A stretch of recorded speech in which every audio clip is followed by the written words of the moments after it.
historical milestones of 1968, perhaps the greatest was the advent of sex education in the schools. Now, if I hear any giggling, if I see any smirking, this class is over. Do you read me, people? Over.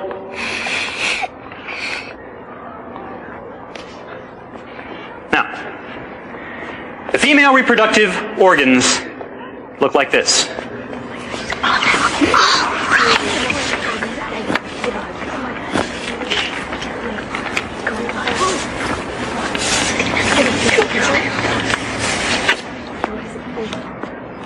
Unfortunately, it looked more like a cow's head to me.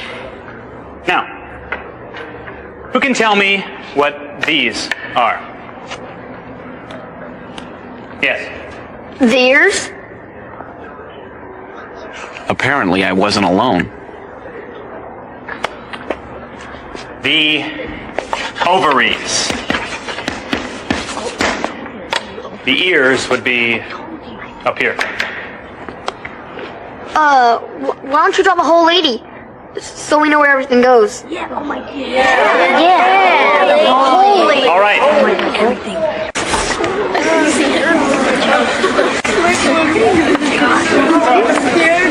No, let's go. I want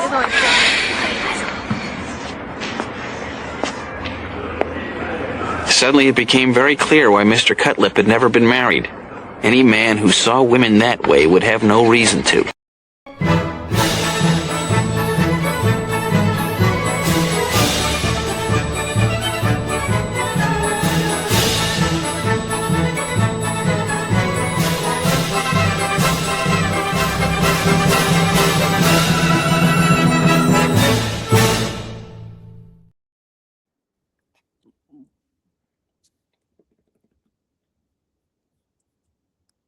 Oh no, I don't have. Oh, Michelle, we can't hear you. Oh, this happens on StreamYard sometimes. StreamYard. All right. Michelle may need to leave and come back. We're going to tell Michelle she's going to leave and come back. I love the Wonder Years. What a great Gen X show. So good. Except So good. Didn't Kevin have some sort of like Me Too issues down the road? There was something. There's something going on with him, right? Yeah, something. I just want to say that as a gay man, I'm pretty. Wasn't that completely accurate? As somebody who switched schools in the middle of 7th grade and therefore missed health class, it might be. I don't know. Can you hear me? Can you hear me? Now we can. Now we can. Now we can. Yeah. Hold on. Hold on. All right. Isn't it fun? Like basically being an entire TV studio when you're also on air at the same time. Like some mornings are great, right? Some mornings are great, and other mornings you're like, oh boy. Uh-oh. No, Michelle again. All right, Michelle, we're going to say goodbye to you. You'll come back. Oh my Come goodness. back to us. Back to us, Michelle. Dana, I'm having massive envy about your walls. I don't know what's going on back there, but it looks beautiful. Thank you. That's so interesting that you're saying that, because Lawrence and I have been in conversation of like, Dana, you have to repaint that dark what wall. color those walls are, though. I love that color. Are you kidding? It's like a slate gray. I love it. Isn't it? Like a bluish slate gray? It is not. It's a very dark purple, but it's so dark that it doesn't look that way. Yeah, you're not far off. It's that Lawrence, I'm on my phone and I got a new phone, so the camera's a little better. But when I'm on my webcam, it just looks like black, like an old school chalkboard black.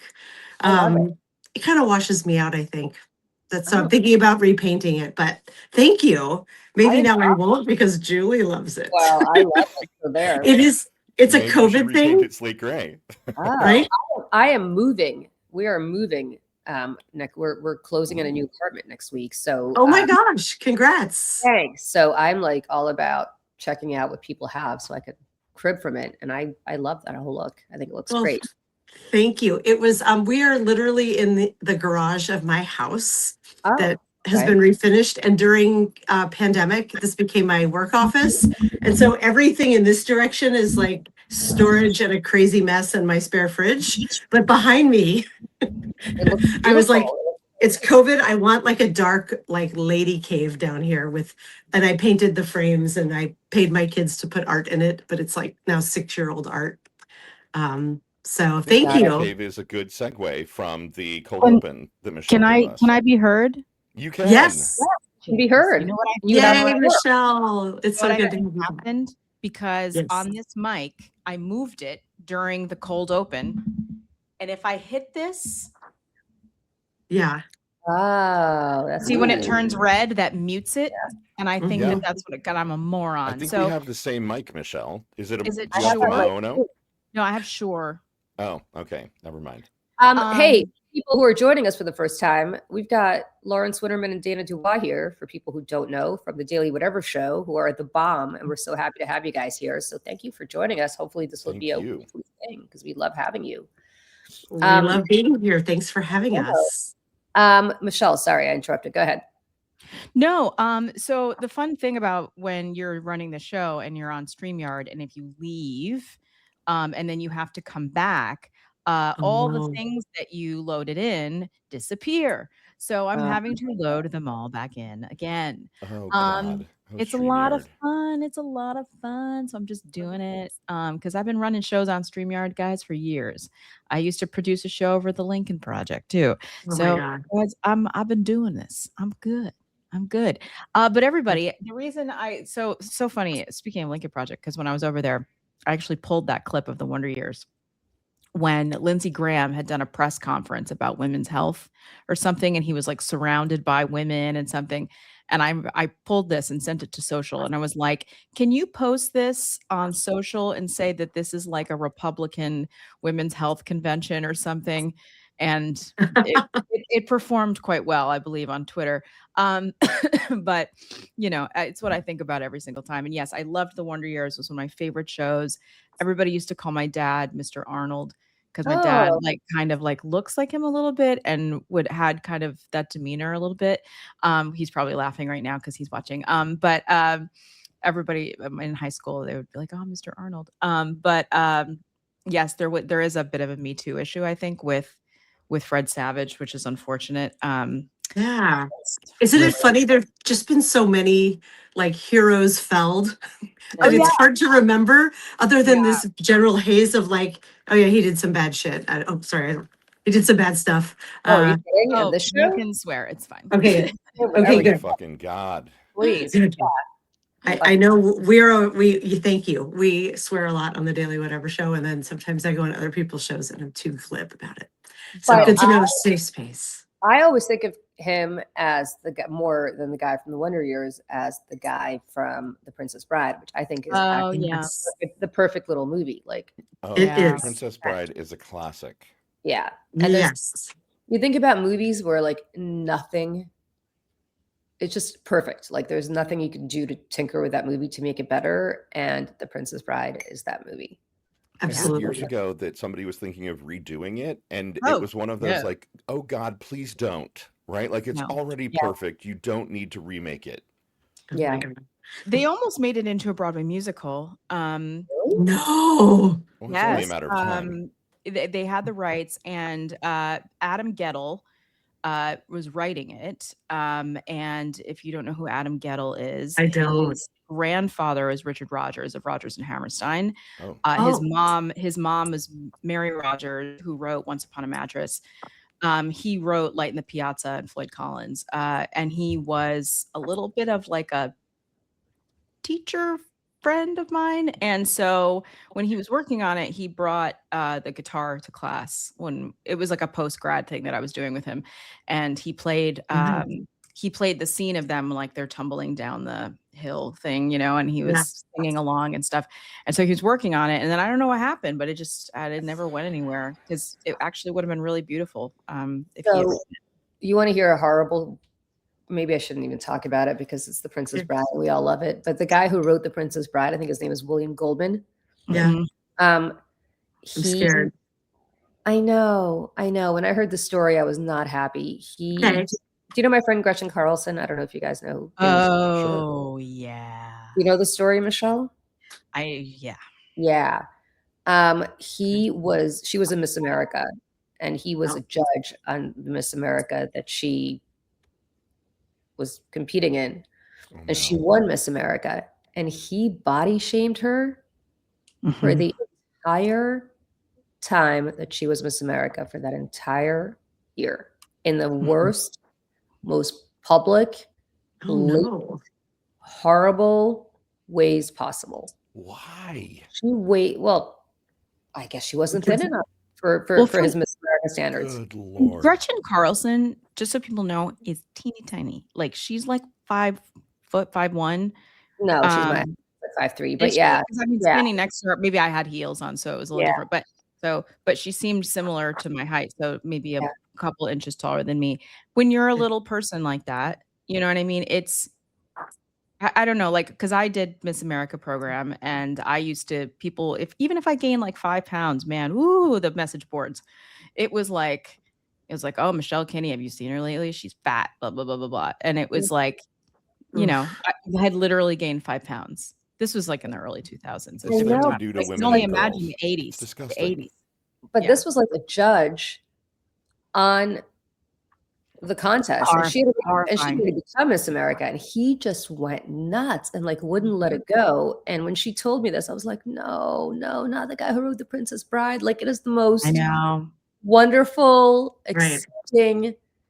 It's love story, right? It's the perfect love story.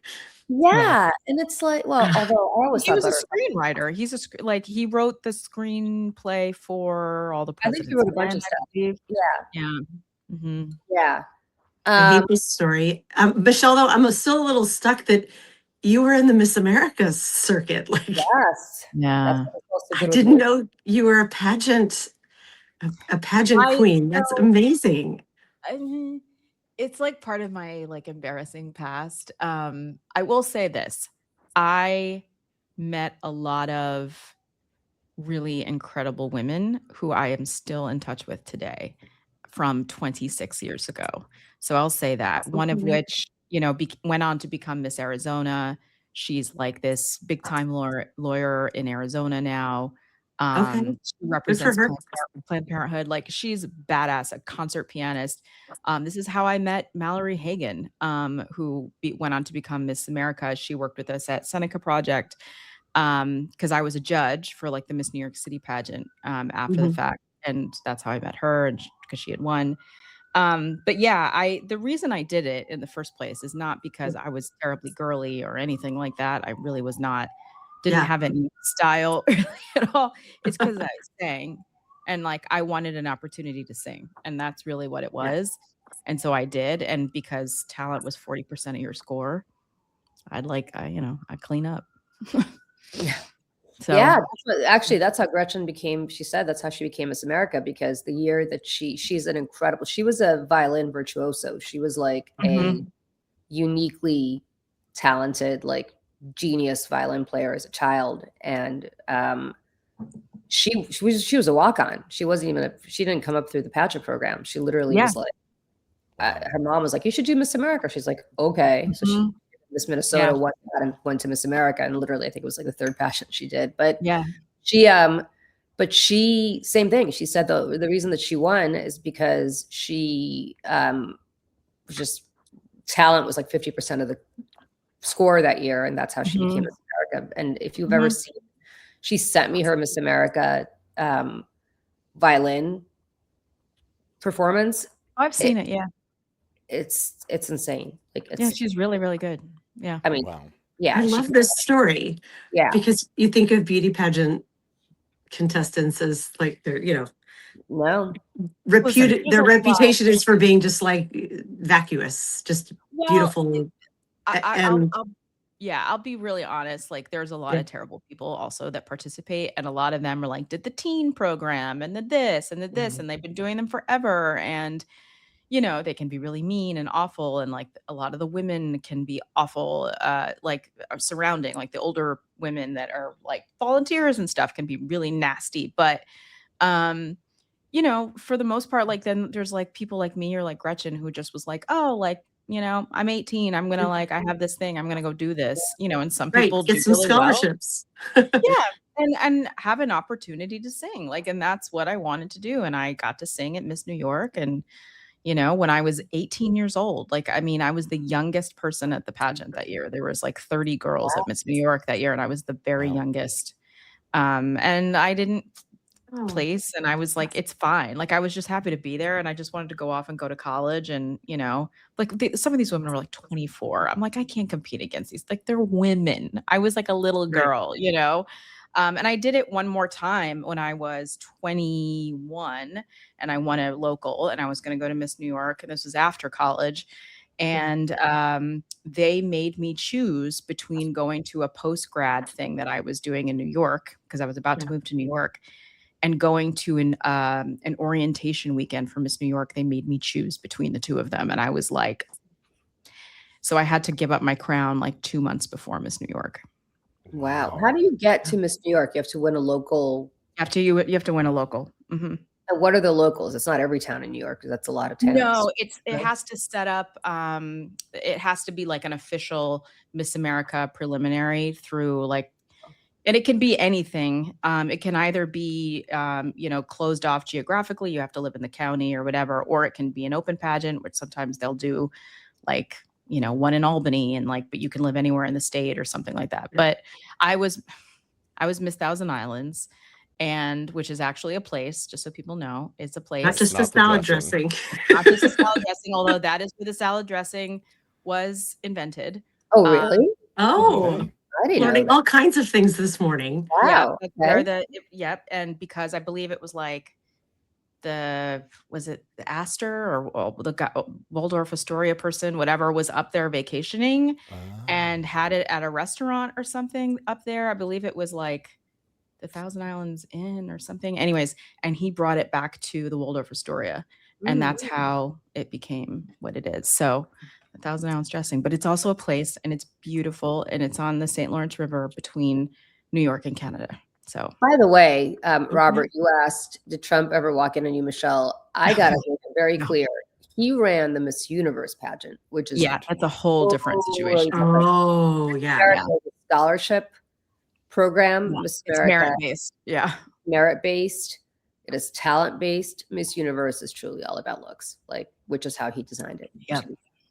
Not to denigrate people who are competing in Miss Universe, because they're all very pretty. I mean, go with God, but like, but that's the look of the job. Yeah. That's not, yeah. So, I would love to hear you sing one day, Michelle. I can send you a YouTube video. And me too, Michelle. I've never. Please do. Really? Yeah, absolutely. No. I think you should play it on the show one day. Yeah. I'll send it something. But I will say, so this T-shirt of mine that says Lawrence here. Yes. Because we have a Lawrence on the show today. My favorite band is Lawrence. If you know the band Lawrence, here's a fun fact tying these two things together. The brother, Clyde Lawrence, who's like the band leader, when he was 5 or 6 years old, his dad like wrote the screenplay for Miss Congeniality. And so at like 6 years old, he wrote the song. If you've seen the movie, she's beauty and she's grace. She's Miss United States. Oh my gosh. And became the youngest member ever inducted into like the songwriters like union or whatever it was. And so he wrote that song from the movie at like 5 years old. So and now they have a band, and like they're so good. Yeah. I was wondering how we were going to make the Miss Congeniality connection. Yeah. Which, by the way, I think is probably one of the most accurate. You know, I always kind of assumed that it was true that like everyone had hidden depths. You know, maybe one or two was kind of completely vacuous, but everyone else was sort of like, no, I've got an amazing backstory that you just don't know, because basically you see me in a bikini most of the time. Yeah, I was so glad when they got rid of that, by the way. I was so glad about that. But then they brought it back. I know, it's just, well, that's because what I'm saying, when she took him over Miss America, she tried to get rid of it, and there was a massive backlash. Well, and they did get rid of it for a while. What happened is it lost its nonprofit status because they were running out of money, and it's now a company, which is unfortunate. And this woman who's the CEO is big MAGA. She's a big Trumper. Yeah. And so that's why like Miss America sucks now. And I like took them to task because they had Miss America at an event for the inauguration, and she had a dress on that said "Make America Healthy Again." And then they brought her to some event with Andrew Tate, and she's literally like in a Ew. photo, not with him, but like in the same frame. And I like wrote this whole thing on Instagram about it, and it kind of blew up and went viral. And then the CEO of Miss America like reached out to people that we knew and like complained and asked me to stop. And I was like, no, screw you. I'm not stopping. Yeah. Wow. Oh my God. That is, how many times do we have to see institutions we love that are publicly funded get Mhm. just decimated after they go private till we Ugh. learn that there are some things that Right. I'm not, I know there are some things that are great as businesses. I'm not like a total, like, let's not have any capitalism in the world, but like there are just some things that get ruined Yeah. over and over. But when they they also, have- I think also they lost like their TV rights. Like Yeah. people were not interested in beauty pageants. Let's be very clear. Like No, after it's reality way show, outdated. like nobody cares anymore. Yeah. No one cares. It's No like one cares. no one cares Dana, it about was making me think of like, can we at some point have a true accounting of everything that we have lost under Trump, like culturally, and God. Yeah. from the Iran war to the fact that the Miss America pageant is now completely enshittified, like just Yeah. everything that we have lost. Well, and I have Right? to say too, like as Public- a young woman from a small town in northern New York, like it was my first really like introduction to really like wonderful gay men in my community that like I didn't know. And like, do Welcome. you know what I mean? Like it was just because I'll tell you what, the Miss America program Yeah. is operated by like older women and gay men. Like that's who I runs mean, it. shocker. Are you kidding? It's like, hey, you get to do, hair and makeup for like 50 of the most beautiful women in the country. Yeah. And they're just like, they're rooting for you. I mean, they can be bitchy too, but like rooting for you, just like, it's just really wonderful. Which leads me to a thing, and I texted you guys about this last night, about a theory that Julie, well, and I have adapted this theory as well about Donald Trump, who, owned a beauty pageant. Oh, yes. I know which theory this is now. And that he's so he has spent his life. Well, let me play this clip. I can't give credit to the creator because I didn't get the name, so I apologize in advance, but this kind of sums it up. Several men throughout history have all one thing in common. They are closeted DL homosexuals. And this is coming from a former DL homosexual. A man who has to shuck and jive every day to pretend to his bros that he is one of them is dying inside. And that feeling of dying inside makes you lose empathy for people because you become a victim of the world around you, of your community, of your social circle. You become the victim in your mind. And I understand, like, it's hard to come out. I get it. It's not something that is easy. But people who stay DL into their adulthood, watch out for these people. Because once you lose empathy for other people, there's nothing you won't do to make you feel good and safe. And you will justify anything, even bombing Iran. I'm convinced that all this Epstein file stuff, him being so close to Epstein and wanting to hang out with little girls and being sexually virile, was him trying to prove to the billionaire class that he's not a homo. Mark my words. Gay. What have I been saying for years? Look, breaking news. I can break some news here today. Julie, last night after you texted, I confirmed with the Gay High Council that in fact he applied for membership in the 70s. Rejected. Wow. Yeah, so it's our fault that we're currently embroiled in this mess. But do you think he's gay? Do you get a gay vibe from him? I have the worst gaydar in the world, so I really don't know. But go ahead. I always have, right? I mean, like there are some things in which Really? he's so prototypically queenie, and again, like I don't know who that creator was, but 100%, like anyone who has to like put on that much of a performance of like, oh, I'm straight, I'm so straight, I love the pussy, I grab him by like. That dude is covering for something, right? Like some massive sense of inadequacy and or some kind of, DL means down low. And it's common kind of slang terminology for a gay man who knows that he likes having sex with men, but doesn't want to be out to really himself or the world or his family or anything. Mm-hmm. And yeah, I think Trump exhibits all the characteristics. Mm-hmm. For sure. I have another clip here from Caleb Huron, who's one of my favorite comedians, talking about it a little bit. Is one of the gayest people I've ever seen. Elaborate. Donald Trump is old school gay because gay guys used to be mean before media training. And they're nice now. Gay guys are nice now. I mean, look at me. I do believe that bi people exist. I have grown a little weary of hearing from them. What would I say to Ben Shapiro? A lot of people are short, unattractive, and annoying. You talk about one of the f***iest people to ever walk this earth. You're gonna have trouble getting this episode monetized on YouTube. Oh, honey, I'm gonna bleep the out of what you're saying. You're gonna bleep every one of those? Yes. Oh, that's a shame. That's a shame. I'm an artist. I'm a perfect sweetheart. I've been nothing but kind on the show. Donald Trump is old school gay where he should have been like a red carpet fashion advisor or something. Got it. He should have been standing on the side and being like, that dress, honey, I don't think so. That would have been amazing. I would have watched every night. Instead, he ran for office on a platform of mass deportation. So that's where things got tricky, obviously. But I do think he's very gay.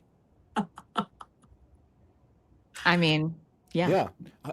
Donald Trump, in his best life, is the worst interior designer in South Florida. Right? Oh my God. Living with his like Liberace-esque like partner, right? And they're notorious for having like suns out, buns out pool party with all the hot young men in South Florida, right? Like that's who Donald Trump really is. All of this is a giant cover.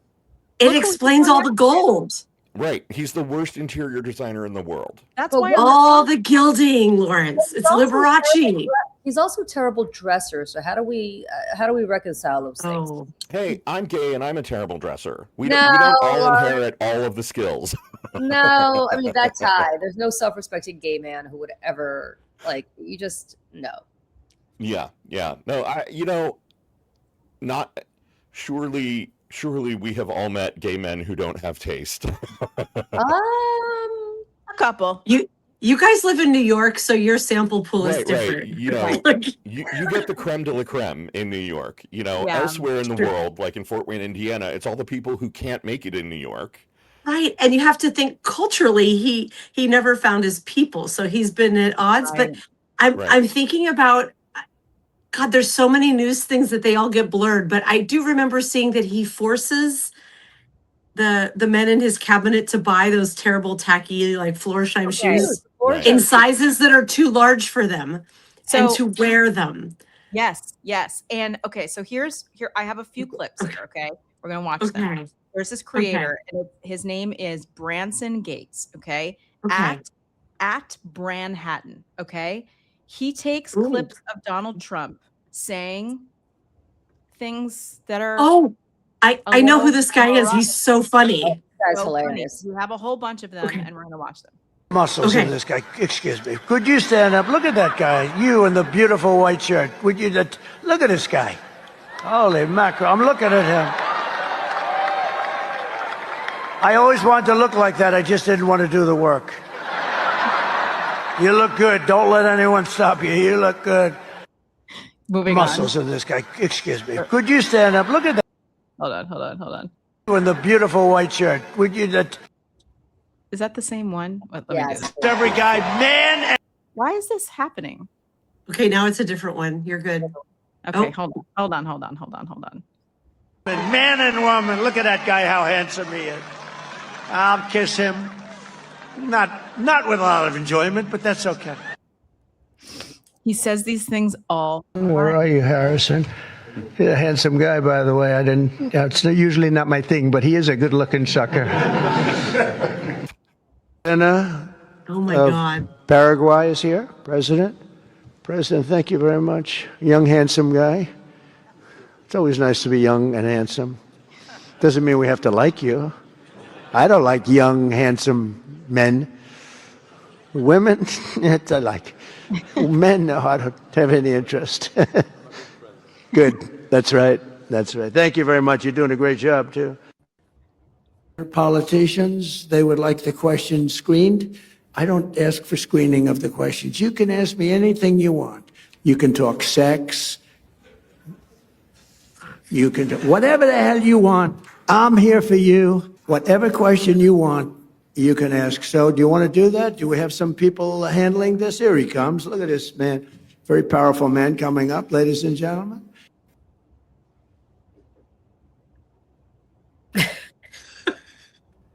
I mean, the amount, but like he has more. But when when he talked about Arnold Palmer's penis and the whole thing, he Oh, spends God. a lot of time talking about the bodies of men, like in a way that's like Yes, a he does. lot, A lot. a lot. Marie in the chat is asking for this creator's name again. I follow him, but I don't remember his name. Yeah, I don't remember his name either. What is it? It's hold on. It's this. This is the account. It is Branhattan. So think Manhattan, but it's Branhattan, and his name is Branson Gates. So definitely go follow him. He's very funny. Hilarious. So funny. He's got like he's like he's the new Talk Sarah about Cooper. sexy young man. Branson, tall, skinny dude with a giant nose. Hello, Branson. I know. Totally my type too, Lawrence, other than the whole, gay thing. Right. This But is the yeah. problem Dana and I have. We're like thumb wrestling over, is he on your team or my team? Oh my God. It's so funny because my my best friend Bill, who's gay, and I always have this joke that we have the most opposite taste in men possible. Like every time I'm like, that's a good looking guy, he's like, you must be kidding me. But he's into Lawrence and I are kind of like that too, but we have some overlap. Yeah, We have there's no definite overlap. Bill and I have no What- overlap. Zero. Yeah. Okay. Well, that works out well. Well, he goes to gay bars and I'm married. It does work out well. Yeah. I wasn't convinced when you proposed this theory, Michelle. I think because Trump reminds me so much of my dad.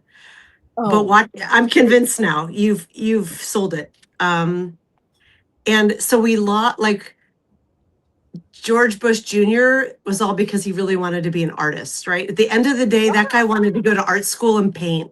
Yeah. And he was forced into politics, and we all had to deal with his poor life decisions. Think about how many horrible, dangerous men are running the world right now and media.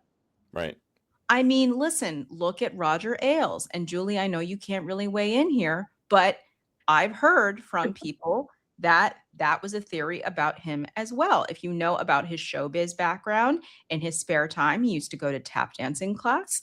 Like these are things about Roger Ailes. Like he loved Broadway. Like he was always trying to produce Broadway shows and things. And again, like the overcompensation of like, yeah, I love girls and I'm going to harass them and things. So, And Roger Ailes, and I can't say much, but Roger Ailes, I can say this because he was so virulently open about what I'm about to say that it's not anything that I think would be problematic for me to talk about.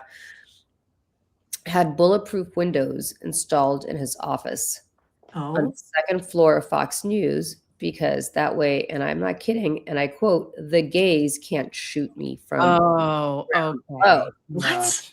Mm-hmm. And I was like, but why, Roger, would they want to shoot you? And he was like, the gays, they want to kill me. And I was like, but right. Oh, honey. Mm-mm. No. So there was it was such a weird and specific. I'm not going to suggest that he wasn't also completely derogatory about every other protected class. Right. But it was like the gays are going to shoot me. I was like the gays, the least like if I'm thinking about like showing violent like demo, you know what I mean? Like no, I was going to show up at the corner of 48th and 6th in New York and try to shoot somebody in a high rise. Right. It would not be the gays. But yeah, absolutely I'm not. not. Suggest there isn't some overlap in the Venn diagram between like the 2A folks and the gays, but like not much, right? Yeah. He was the 2A Not folks. much at all. He was the 2A folks. That's what's so weird. Like you're worried about that and not about your people. Like really? Yeah. So yeah, that's the tricky part of like really. You're the least likely demographic. I do want to address in the chat. There's a comment here. Oops. It's hard with 4 people sometimes. We all get going. There's some comments coming by in the chat about let me see if I can find it because it's coming in fast and furious of like, I don't like this theory. He isn't evil because he's a closeted gay man, that this isn't why. And No, it's not why. No, we are taking the piss out of him at the moment. Yeah. And it is And not a also, why. like, lifelong gay man here endorses this theory. And, did I growing up get tired of the every villain is secretly gay Yeah, and that's what right. turned them? Sure. Yes. But like, Mhm. does it actually happen that when people repress major parts of their personality, they become weird and twisted and embittered? Sure. So, I don't think Donald Trump is evil because he's gay. I think he's evil because he's potentially a closeted gay man who is so fucked up in his head about who he is and how he exists in the world that, that among many other things, the fact that his parents were assholes apparently turned him into the evil perpetrator we see today.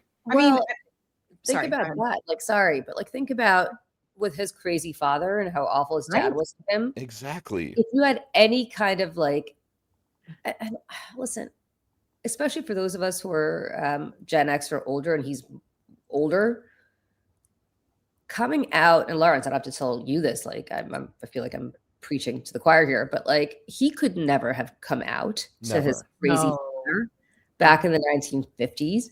No. Yeah. And so No, absolutely that- not. that makes you, and his dad was constantly telling him he's inadequate and he's terrible.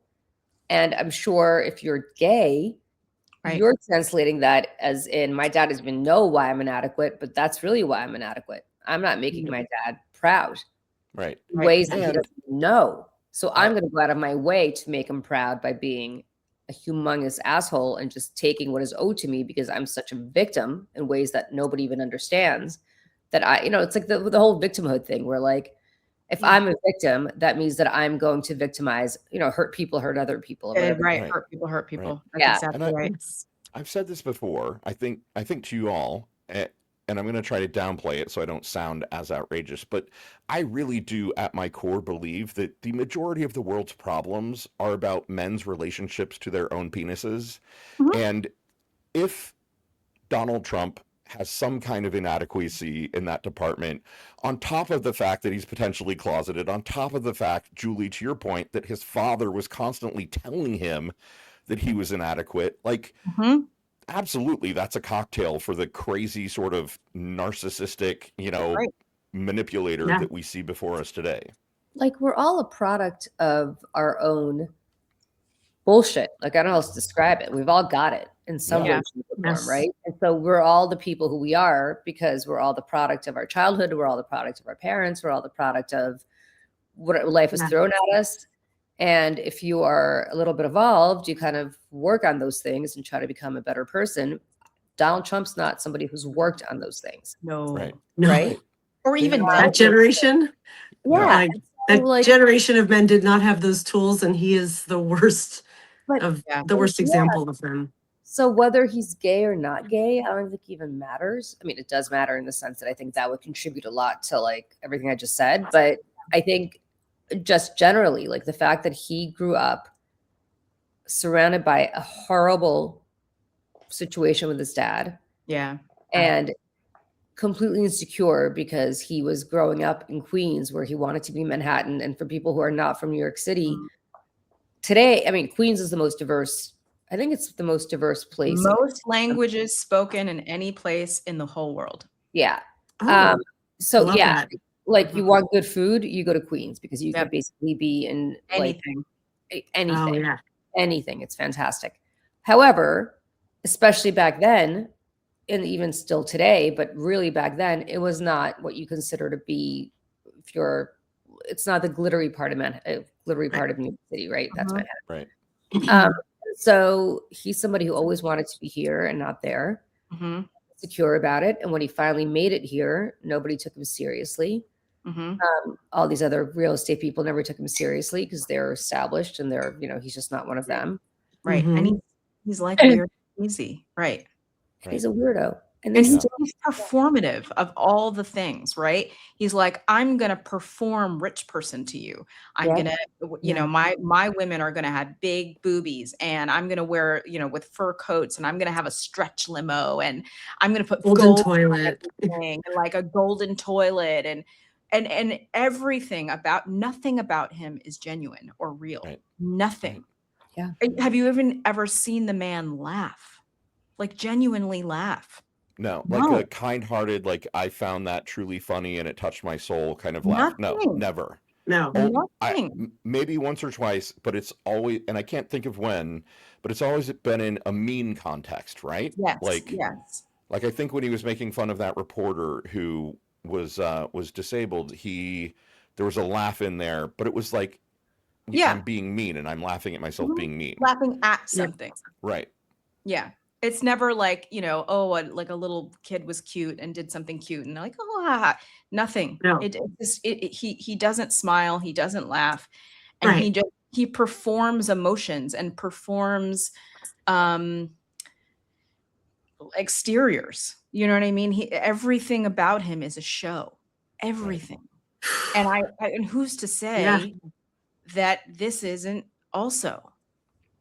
So Do you know what I mean?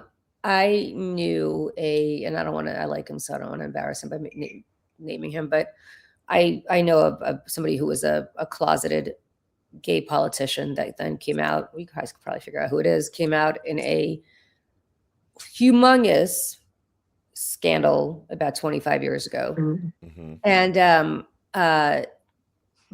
And before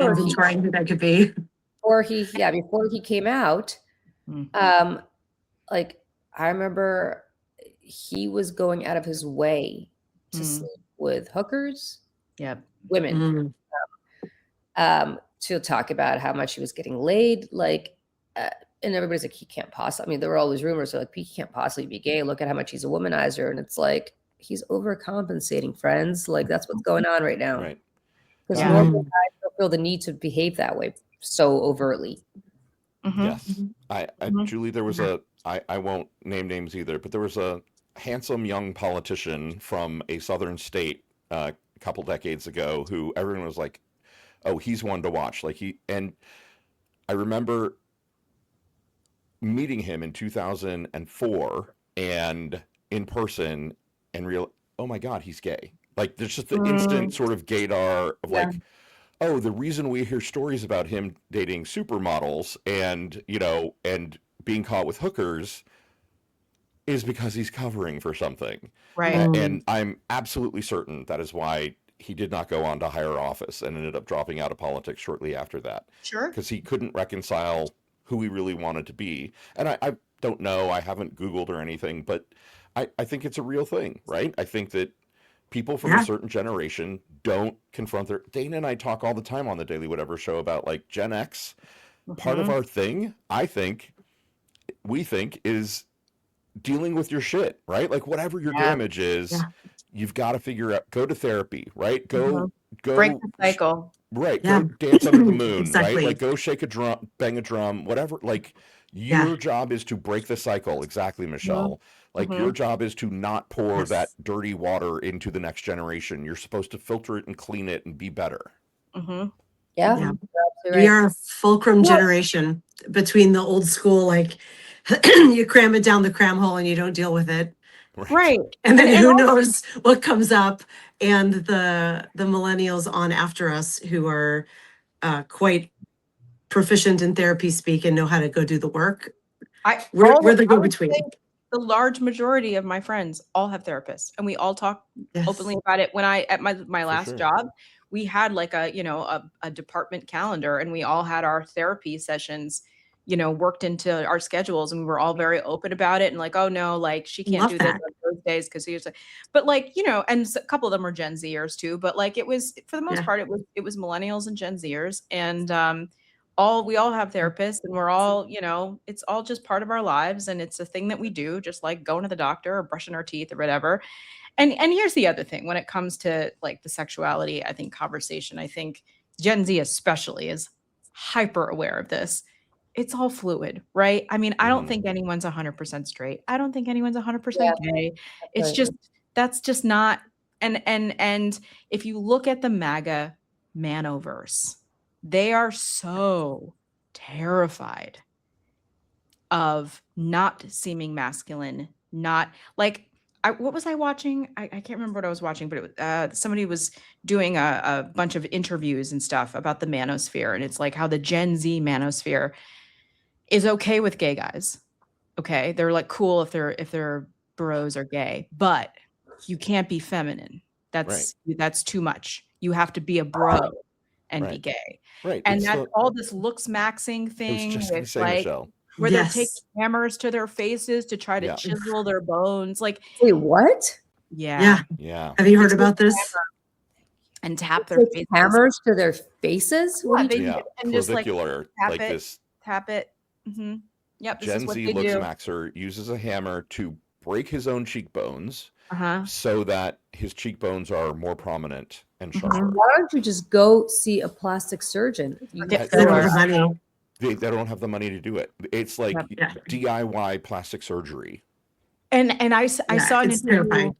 I saw an interview with him recently. This influencer, manosphere Mm-hmm. influencer, and he was somebody asked him, was like, well, what if you're short? Like, what if you're short and you're trying to get a girl? Okay, and he's like, okay, well, when you get home with the girl, what you can do if you've got longer pants on, you can be on your tippy toes before you get into bed. And he's like, and you can put books around the bed so you can stand on them. And you're standing on the books, and if you have longer pants, she won't be able to tell that you're shorter. Like, it was like the obsession. How drunk does this girl have to be? Yeah. Like, We like, can tell. how much are you spiking that girl's drink to get her Yeah, back to your house? exactly. For her Right. not to realize that you're standing on your tippy toes, you're standing on books. Right. And what right. were you doing when Someone you were asked out him. in public with this woman? Right. Yeah. Right. I guess With you your were- lifts on To, for like sure. wear bigger shoes and things. And Oh, that- I see. Someone they're asked him. so obsessed. Yeah. Someone asked him, would you rather lose your hair or your dick? Mhm. And he said, I'd rather lose my dick because if I lost my hair, I'd be ugly. And there's no cure for that. You could go to Go get the Bosley. what's the thing? Is it in Turkey where you get the hair Yeah, transplant? the Bosley. Right. The It's hair Oh, that's plugs. what Yeah, it's the transplant where they Yeah. take follicles and they from the way back here and move it up here. This is the paging Joe Biden. This is the thing that is like, it's the obsession with this generation of young men who are Yeah. in this looks maxing So vibe. can I just, on behalf of, I'm not going to say all women, but many women, when I say to men, embrace the power of the bald man. There's nothing wrong with being a bald No man. one cares. For sure. Like, no one cares. No one cares. I'm telling you as a woman, no one cares. No one I cares. totally hear you. And yet, let me tell you about copper peptides and how. Well, like, and to bring it back to Donald Trump again, like, this is a man who's losing his hair. And so again, everything about him is fake and a show. So he grows his hair way here and combs it over the top of his head. And Yes. in court documents, apparently, he had gone to Ivana's surgeon to get a hair plugs or whatever, and it went wrong. And so what did he do is he raped Ivana while pulling her hair out of her head because he was Oh so my angry God. with her. Oh That's yeah, you in guys ever heard that? That's in their divorce documents. Mhm. Yeah. Wow. I did not hear about that. Yeah. My father did not do that, but he did do he does have the big comb over, and he does have like 1980s style hair plugs still here. Like the rose. Yeah, that you can see. Yeah. My They father, look a lot alike. my father was so relieved because my father, well, I'm not going to say it because he gets very upset, so I'm not going to discuss his hair. But my father was very relieved when I married a man who has a full head of hair. Like, it was my father, for whatever reason. My husband's sitting over there laughing, but like for my father, losing his hair was like the most devastating, awful. Like, it was like, I understand that though. I do. I know. I do too. I don't. Speaking as a man whose hair is thinning, I always swore that I would not care when it happened. And Yeah. I find myself caring now that it's Really? happening. Why? Oh, Because it is It's part of your such- identity. Yeah. it is such an irreversible or not Yeah. irreversible, but it's such a clear sign that aging is actually Oh, it's happening. an aging thing. yeah. Yeah. Yeah. Well, and I'm gonna be a slight dissenting voice and say, like, I like guys who have hair on top of their heads. Really? Um, couldn't care I, less. I do. Not that I wouldn't date a bald man. I have, but Lawrence can attest. That's like just one of my preferences. So I do get it. Plus, I'm a Leo, and I'm like, I love my hair. If my hair started falling out, that would be very hard. Well, So I that's do the feel thing, for me. too. My With hair women- did start falling out. Remember, Right. Michelle and I had this whole discussion. I had to go get minoxidil. Oh, wow. Yeah. Yeah. Well, and that's the thing. I talked to my dermatologist about this, we're Yeah. the same age. And Julie actually goes to my dermatologist now I as well. got my minoxidil from your Yeah. dermatologist. Yep. And Okay. she prescribes it to, anybody who wants it, essentially. And the oral minoxidil, because, here's the thing. Women, as you get older and our hormones shift, our hair falls out too. Our hair thins. Yeah. And that's a huge part of aging as well as women, as a woman, that is not talked about at all. No. And so it Right. started to like just kind of a hush hush kind of thing, at least with my group of girlfriends, as we're all sort of getting into the perimenopause part of our lives. And it was like, oh my God, my hair's so thin. Like, is that happening to you? And I was like, okay, can we all talk about this? Because yes, it is. Right. It's happening to all of us. And, I recently, because 2024 was a very, very stressful year for me. A lot of my hair fell out and my hair got really, really thin. And I just started to notice that my hair is starting to grow back. I have like 3 inches kind of like all over my head, and I've never had like thick hair, but it's definitely like a little bit more than it was, but still like it's not what it was when I was younger, because I don't have the same hormones, and like I'm getting older, and it's just part of life. And but it's attached to your fertility and like your sense of attractiveness and like all this stuff, and like it's part of your identity, and it sucks. It sucks when it happens. For me, part of it is that I have a really ugly scalp. It's I have these weird not sharp what it was when I was younger, because I don't have the same hormones, and like I'm getting older, and it's just part of life. I'm muting Julie because I think your YouTube. I think you've got YouTube open. Yes. Lawrence, I love your scalp. Dissenting opinion. Lawrence has this very like ripply, like Shar-Pei scalp, he calls it. And I think it's super cool looking. Maybe it's just because I love Lawrence so Someone much. suggested in the chat that I should go just embrace it and shave my head and go bald. Yeah. Because then I it'll look be like an Uncle affirmative- Fester. Then it'll be an affirmative. No, then it'll be an affirmative choice. Yeah, that's true. You're not losing your hair. It'll look like you decided. Cory Booker did that, and it was a very wise decision. Yeah, He looks good. He looks good. I should do it and then go to a phrenology convention and just absolutely blow their minds. Right? I will say, sorry, go ahead. I started losing my hair from all the years at Fox, because the stuff that they used to do to us to make our hair sweeter was absurd. I mean, there's no way that anybody would walk out of her. Yeah, I mean, the back combing, and then the heat application, and the curling, and then the straightening from the curl, and same with my eyelashes. Like, I used to have great eyelashes, and then all the years of them putting individual fake eyelashes on my eyes, then you have to be in the shower kind of ripping them out. My eyelashes are shot. Same thing. I can't imagine that. That place destroyed a lot of what I used to look like. So interesting. Literally from being in the chair for like 4 days for film. I did this background for a TV show that was period, and they had to do a lot of that, and like my hair, I felt like after that was different, like it damaged just in those few days. So like I can't imagine 5 days, at least 5 days a week for 10 years. I can't imagine. Oh my gosh. Yeah. I will say your hair looks great, Julie, it right does now. look great. Well, see, like, it's right. Yeah. Yeah. You know who else has a great head of hair? Who? Eric Swalwell. Oh, transition, Lawrence. What a transition. Whoa. Transition. That was a segue. I mean, we don't have to. I'm just saying. No, we he does have a good head of I hair. want to. I want to. Yeah. So let me just set the table here. I spoke to there are 4 women who've come forward about Eric Swalwell in the last 24 hours, publicly, 3 of whom are anonymous. there's one woman who is the main accuser, who the San Francisco Examiner did a story on. That if you have not read it, I strongly recommend that you read it. It is a devastating story about what he did, allegedly. Sorry, I'm losing my voice. I'm not choking up. I'm actually losing my voice. I spoke to this woman yesterday before these stories came out. And she reached out to me.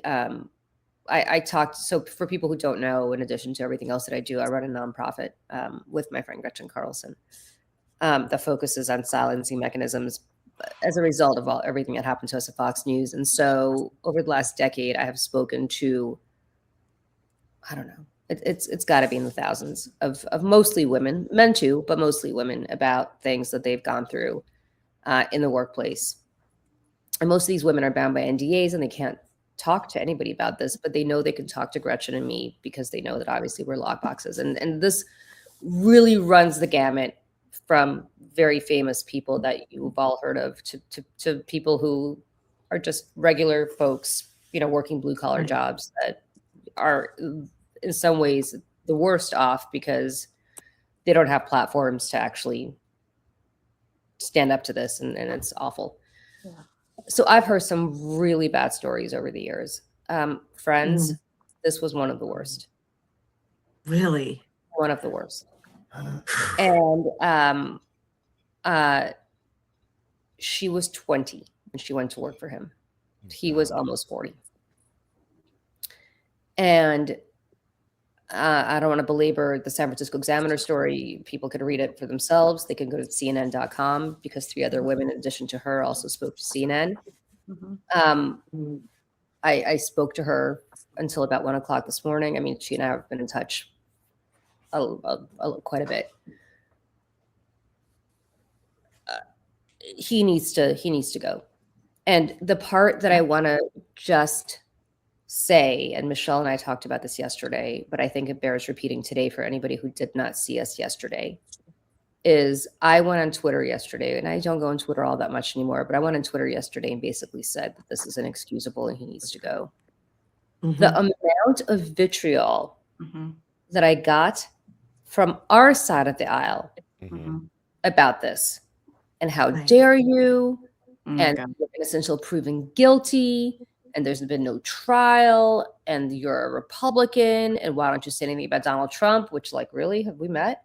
Right. And if we could have a rapist in the White House, you'd have a problem with that. Like, again, really, have we met? Right. I'm like, are you? Yeah. And again, I just want to be clear. If this were a Republican, these very same people would be calling for his head.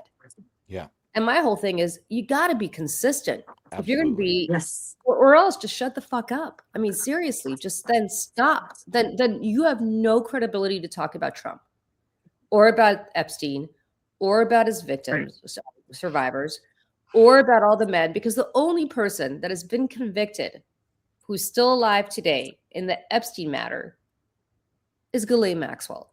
Yep. Donald Trump has never been convicted. So he too is innocent until proven guilty, if you're going to go and use that as an excuse. Yep. But apparently our side is no problem. Yeah, our problem is no side talking about Trump and talking about Lutnick and talking about, Woody Allen's never been convicted of anything. Nope. O.J. Simpson was not convicted of killing Nicole Brown. Like, a lot of people have not been convicted, but we all have opinions about them. So I'm telling you right now, take it from me, I'm a Democrat, and by the way, to all these little blue anon people, as I call them, who are coming after me about being a bad Democrat, I have elected more Democrats over the last 30 years, friends, than you've ever voted for. Like, this is what I've devoted my life to. So I think my bona fides are pretty good on this. And I'm telling you right now, he needs to go. He needs to go. There are other people who will become governor of California. It does not need to be him. And it is a Democratic seat. And if he drops out of the House, which he should, because he's going to get expelled by the House Ethics Committee anyway, because the House Ethics Committee is going to open up an investigation into it. This woman is going to testify under oath. Yep. She has told me she would. And when she does, and she repeats to them under oath, which she's told me, I promise you, for Eric Swalwell's own family's well-being, for his 3 or 4 children, for his wife, go home and deal with your shit. Yep. You do not need to be in public office anymore. File for divorce from that bastard. But you know what? That's like from my perspective, that's between the two of them. Fine, but like she wants to stick around. That's her call. Right. He needs to go home, and there are bigger things he has to worry about right now than this. Oh yeah, listen, this is yeah. Well, and Sammy Sage last night, who I love, asked a question on Threads that I have been asking privately since these stories came out, and so I'll ask it here. Based on the stories of more than just the first victim, there was another story, I believe, in the CNN story that sort of mirrored this. The question that we all need to be asking is, did Eric Swalwell drug these women? So I have an answer to that question. Well, I don't know that I have an answer to that question because again,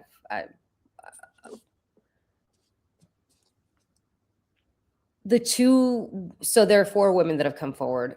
One of them came forward by name. I don't, you know her, Michelle. Yeah, it's I don't know her, but like Adam Parker-Menko's wife, I think. Adam Parker-Menko's wife. She's a young, young woman in democratic world. She's part of like the Midas universe. You probably have all seen her online. Okay.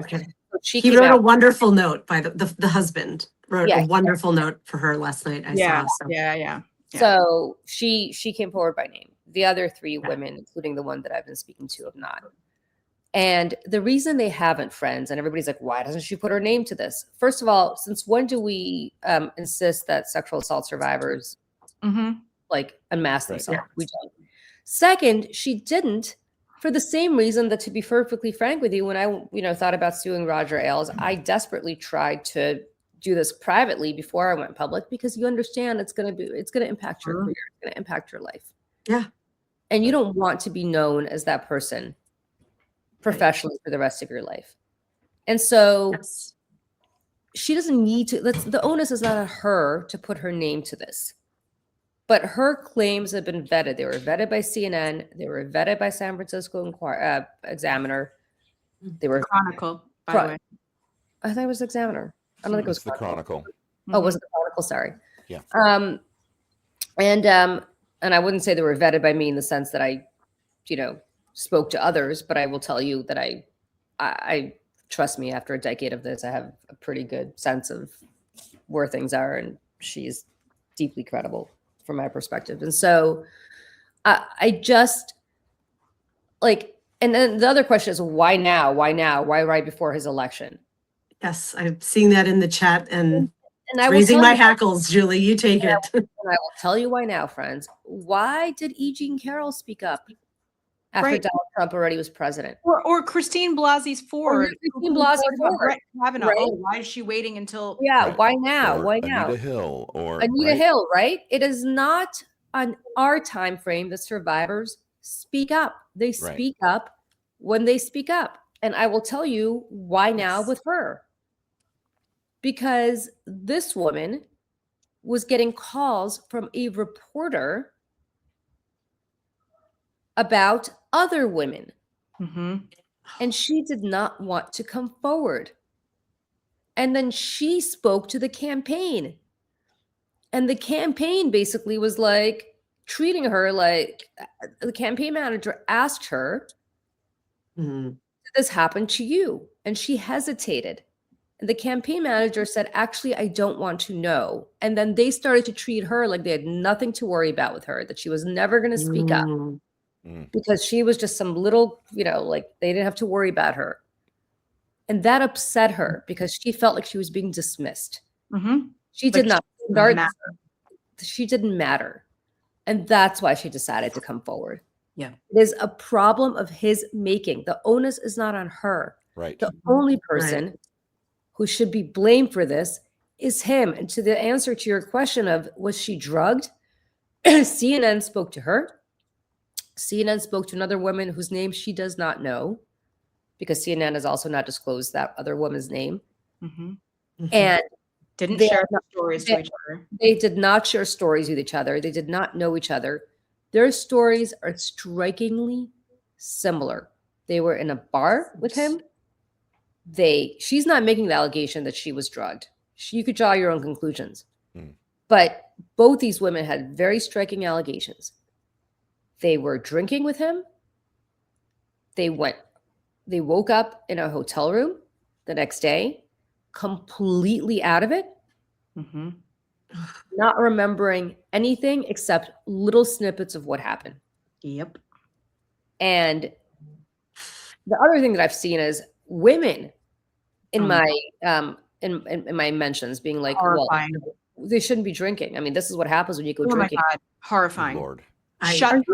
I'm sorry. Like, this makes me so angry. And if I see one more woman or even a man saying this is a hit job or anything else, like, I'm sorry, but our side, we're supposed to be better than this. Right. We're supposed to be the ones who stand up for women. We're supposed to be the ones who believe women. And blaming the victim does nothing but make this problem 1,000 times worse. Right. And I am so tired of this. I am so tired of it. If I see one, I've just started blocking people for even suggesting it. People have no idea how hard it is to come out in any way, whether it's assault or mistreatment or harassment or whatever the case. Coming out publicly against powerful men is one of the bravest things any woman could possibly do. Yep. And for people who and for people who are like, it's a ruse because Kash Patel was opening up an investigation to friends, I know who this woman is. I know who she is. And let me tell you something. She is not MAGA. She is not a Kash Patel plant. She is not a Katie Porter plant. She does not give a rat's ass who the next governor of California is. She is a Democrat. I know her name. I know where she works. I know who she is. And I'm telling you right now, this has nothing to do with MAGA. It doesn't. I wish I could tell you more, but I can't because it is not my story to tell you who she is or where she works or what her background is. It is hers if she ever wants to come forward. But I'm telling you right now, if you think I have any credibility in this matter, and I would hope after all these years that you think I do, I truly also don't give a rat's ass who the next governor of California is. I hope it's a Democrat, but it's not like it matters to me whether it's Tom Steyer or Katie Porter or Eric Swalwell, who actually I've always liked. It's like, trust me on this. If you believe me and you think I have any credibility in this matter, and I think I do when it comes to Me Too issues. I think you've earned it. Yeah. So I'm telling you right now, believe me, this is not a plant. This is not and for anybody who's like, well, Roger Stone was saying the shoe was going to drop. God, what? The reason Roger Stone was saying that the shoe was going to drop on Eric Swalwell is because all of us who are anywhere within the space have heard rumors for the last couple of months. Even months. Yeah, that something was afoot. Yes. Roger Stone didn't know anything more than the rest of us did. It's But been Can we? Yeah. Yeah. Sorry, I didn't mean to jump in. I didn't mean to interrupt. I guess I did mean to jump in. I want to touch on that because there was a story I didn't get to dive into since this was so new since last night. Do you know who Mrs. Frazzled is on? Yeah. She, I love her as a creator. She writes amazing content about education and the state of education. She's also very funny. But I guess she has been championing this for a few weeks now, along with other creators. Which I did not know. I have somehow missed this part of her content. And she is saying the same exact thing you're saying, Julie, of like, I have been discredited, like me, who's built my whole reputation on being this credible source online. She has been hung out to dry by Democrats, accusing her of being a plant. So you are not alone. And the other thing I want to put on top of that is, in addition to having the creators we know and love and have built trust with, like you, like Mrs. Frazzled, I think people are forgetting that journalists at places like the Chronicle, when they vet and run something, Yeah. There's work behind it. There's legal review behind it. They are not the same thing as some YouTuber getting up and popping off. No. And so it's not the same bar as a court of law where you're under, you've got your hand on a Bible and you're swearing, but it's similar. Like this happened in Seattle. There was a local rock star who was credibly accused, and NPR ran a story about it, and a bunch of his fans popped off because people want to believe the men that they like, right? And it's like, you guys, NPR is underlining this. Do you know the level of vetting that had to happen for NPR to put their stamp on it and say, this Well, is true and accurate? Dana, and- to your point, sorry, just to put a period on what you just said. I did CNN last night. I did Laura Coates' show. I made my triumphant return to CNN. They unbanned me for. Oh yeah, good. That ban was like no. Let's be very. It was like 3. It was like 3 seconds. They're banned. They unbanned stay away because there are very few people doing work in the space, and they needed somebody to talk about these issues who had credibility on them. And so I guess Scott Jennings was not that person, so it had to be me. But anyway, Laura Coates, who I love, who's wonderful. I did her show last night. And I told Michelle this, as I'm about to go on, I said to the producer who's in my ear, I said, by the way, I've been speaking to one of the survivors, the main survivor, and I have some news here if you want me to talk about it, which I'll tell you guys in a second what that news is. It's not anything huge, but I can talk about what that news is with her permission. And they said to me, don't say anything that is other than your opinion. Obviously, don't say anything that's quote unquote news, because this has been so lawyerized that I guess they didn't want, So to your point, Dana, lawyers have vetted the story. Pamela Brown at CNN has been working on this for a while. It has been so lawyerized.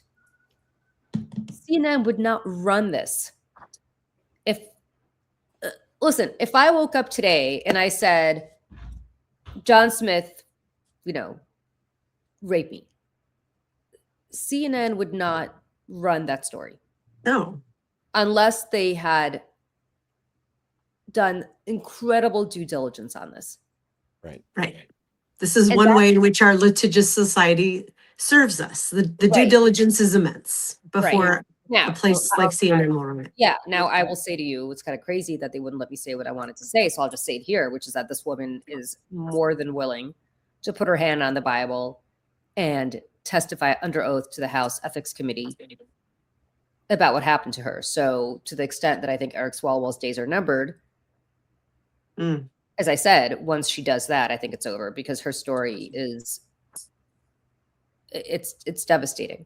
It's devastating. It's just, and it's, if you, unfortunately, said the San Francisco Chronicle, we said right now, the Examiner, the San Francisco Chronicle is behind a paywall, sadly. So unless you. Oh, is it? I put the link in the chat. It is behind a paywall. And you can go to the Mayday Network Instagram, and I took screenshots and put it up. So you can go there and read the whole thing. It is devastating, friends. It is a brutal story. And once you read it, you will not be able to unread it.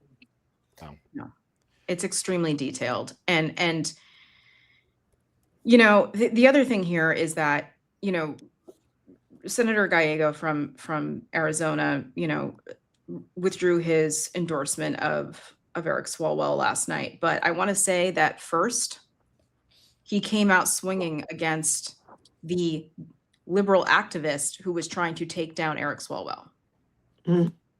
That was his first reaction. My dude, no.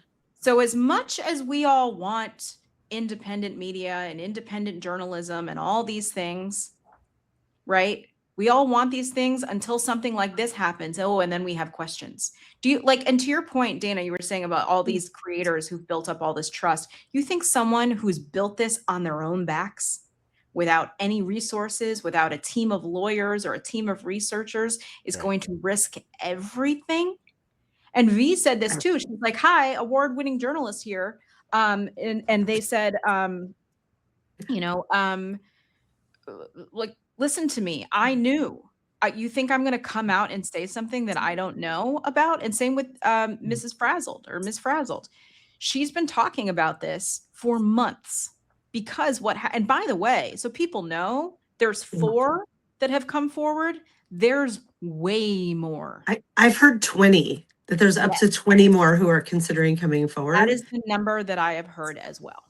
Yeah. And when it was, I believe Mrs. Frazzle, she said that she had done something. There was like an interview or something with Eric Swalwell or something like this a ways back. She got a ton of messages being like, stay away from him. Don't go near him, blah, blah, blah, blah, blah. And she was like, what? Yeah. And then she started to kind of talk about it. And that's when people started to come out of the woodwork being like, I have a story. He abuses his power. He has been harassing his staffers, blah, blah, blah, blah, blah.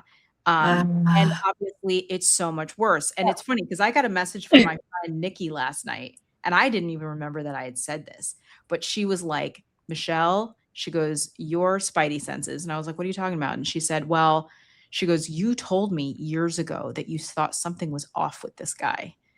And I said, oh, I go, yeah. I was like, when he was running for president and he was like acting like such a weirdo. And I was like, and it was just something was just so about the whole thing. I was like, he cares way more about like the content and the interviews and the cameras and what he's doing in front of his phone and everything else. And I was like, there's just something not right. So, and yeah. Yeah. The only reason I stuck this Rosie, that comment, he denied NDAs, thought of you, Julie.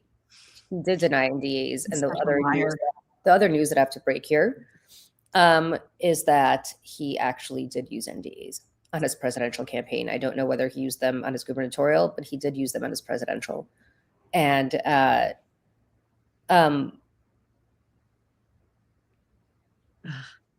yeah. And listen, and he comes from a blue collar law enforcement family.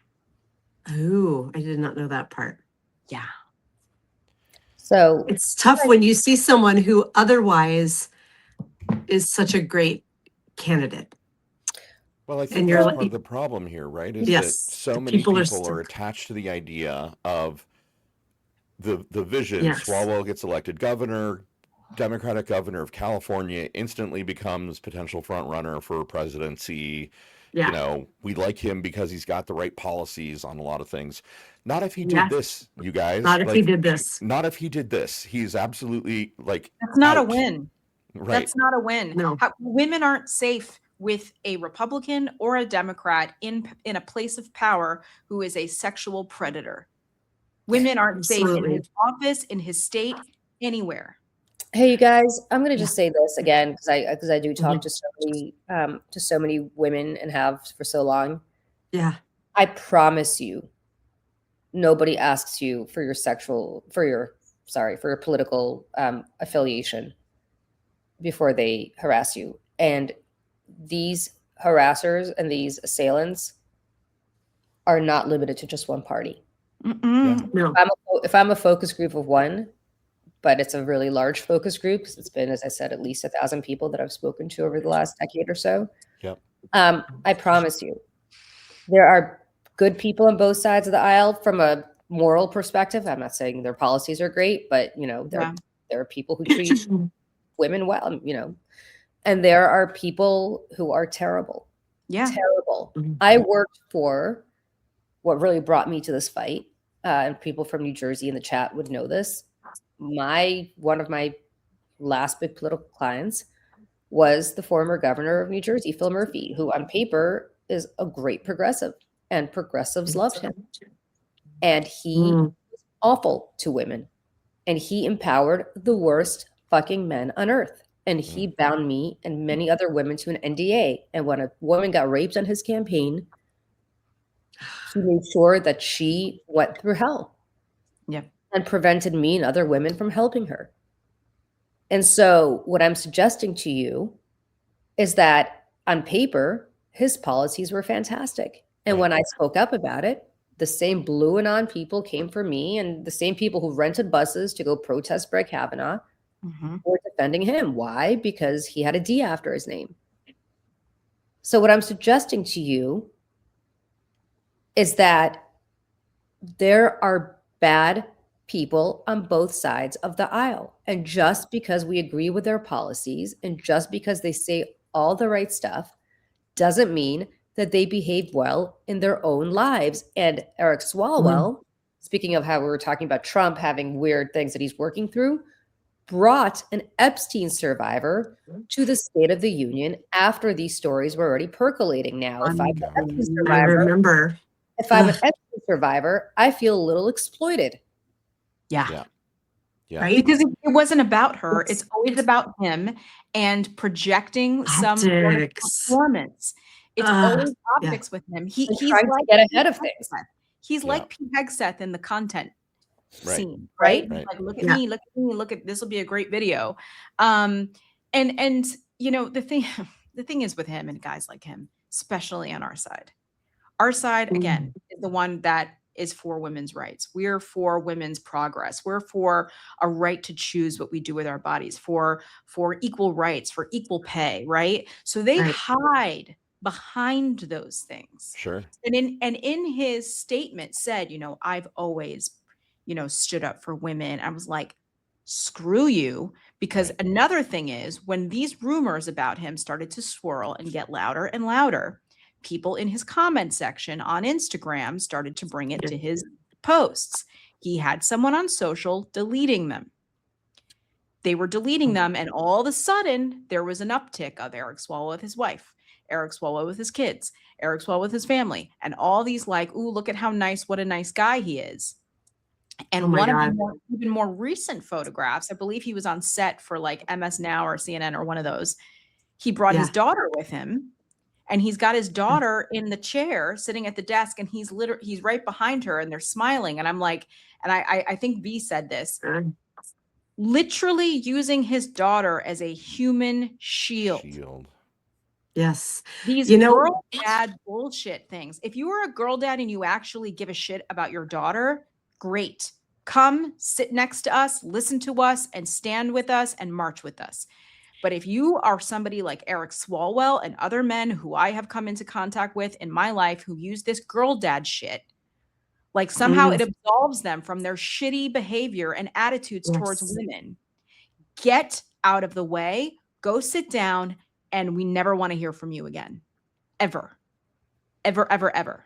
Yes. Michelle, what's going through my head as you're talking is like, I don't want more MAGA men out there, but at least they're honest about their intent around women, about how they think women are subservient. They don't think women should vote. They don't think women should have positions of power. Like they think women are the best when they're the most breedable when they're 14. Great. You're a terrible human being, but you're honest about it and we can fight you. Yeah. But when you see men when you see these kinds of leaders who are out there bringing the Epstein survivors with them and championing for women, but then they're raping young women who are their subordinates at work as their favorite hobbies. Like, there's a special kind of insidious evil there because they're putting on a public persona that is the opposite of who they actually are. And how do we reconcile that dissonance? It's just so ugly, right? The dissonance. America's I'm a good TV dad. Yes. Yeah. Or Bill Clinton, like, I'm going to name more women to the federal government than anyone before me. Oops, I also happen to be a horrible asshole philanderer, you know. I'm old enough to remember the Bill Clinton presidency. I remember voting for him twice, and I wanted him to resign, you know, because I thought, Michelle, like you said at the beginning, we're supposed to be better, right? The Democrats are supposed to be better. So... You know, Eric Swalwell has no place in the party anymore. He should do himself and everyone a favor and resign from Congress immediately and drop out of the governor's race immediately. I don't think he'll do that, but he should. He's doubling down. I heard his statement. His statement on Instagram last night. I think it was on Instagram. The video he recorded where he's simultaneously saying he's not guilty and also that he cheated on his wife. Like, not a flex, Eric. I want everyone to go watch that. And I want you, and it'll hurt your eyes, but do it. Count how many times he blinks. Oh, that is a tell. I'm going to go back and watch it. he does not blink through almost all of it. And I'm sure there's some sort of like somebody with a PhD in serial killers and shit like that, and like, you know, psychopath behavior. I'm serious. Yeah. I'm Does laughing because you're right. not No, that blink. is a thing. Go watch it. Because I watched I don't know it what you mean, Michelle. I can't even do it. My eyes start That's burning in like hilarious, 3 Michelle, that seconds. you actually noticed that. That's Well, interesting. I saw someone else bring it up in a comment. I was like, that's weird. And so I went and watched it. And he's got hooded eyes, so it like makes it harder to notice. Yeah. But when you really look, I mean, remember Robert Durst and his like eyes when he would talk about what he was doing in that documentary, and then all of a sudden his eyes were black by the end of the series. Like, you can tell a lot about someone's eyes, and he does not blink. Okay, Does that not is blink. key. And there are people, I've seen a couple comments in the chat of like, are we sure these stories are true? Oh my God. I want to say like an ounce of cynicism at the beginning is fine. Yeah. I had And then some look to your sources. Right. Russia. Like, it's okay to be like, this could be a hit. Yes, Right. especially if you're coming into the story fresh. I follow Mrs. Frazzled, and I missed her talking about this. Not if you just listen to Julie. I'm sorry, but like, No, sorry. like, If you just came into the chat. all of my Yes. any residual like, oh my gosh, I'm gonna wait a minute just to see how this man. Yes. Well, the first time I heard something or saw something on Instagram, this was like months ago. My first thing is always, is this a foreign government? Is this Putin? Yes, sure. That's where I'm going with it. But Right. now look to the sources. Sorry, Lawrence. And this was someone who just joined the chat, I think. Because of the Tara Reade situation with Joe Biden, because, you know, she's now a citizen of Russia. Funny. That's always where my brain goes. But the second you realize that that's not what this is, my instinct is always to believe. Always, especially when the numbers start to add up, like in terms of like amount of women.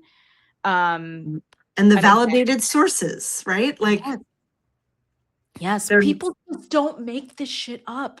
They just don't. You guys, this woman is fully prepared for Eric Swalwell to out her by name. Yeah. And she's fully prepared for that to have professional repercussions for her, because the power imbalance is vast. Yep. She is a young woman. He is a member of Congress, or at least, you know, before, I don't think she anticipated, nor did I, how fast the dominoes were going to fall for him.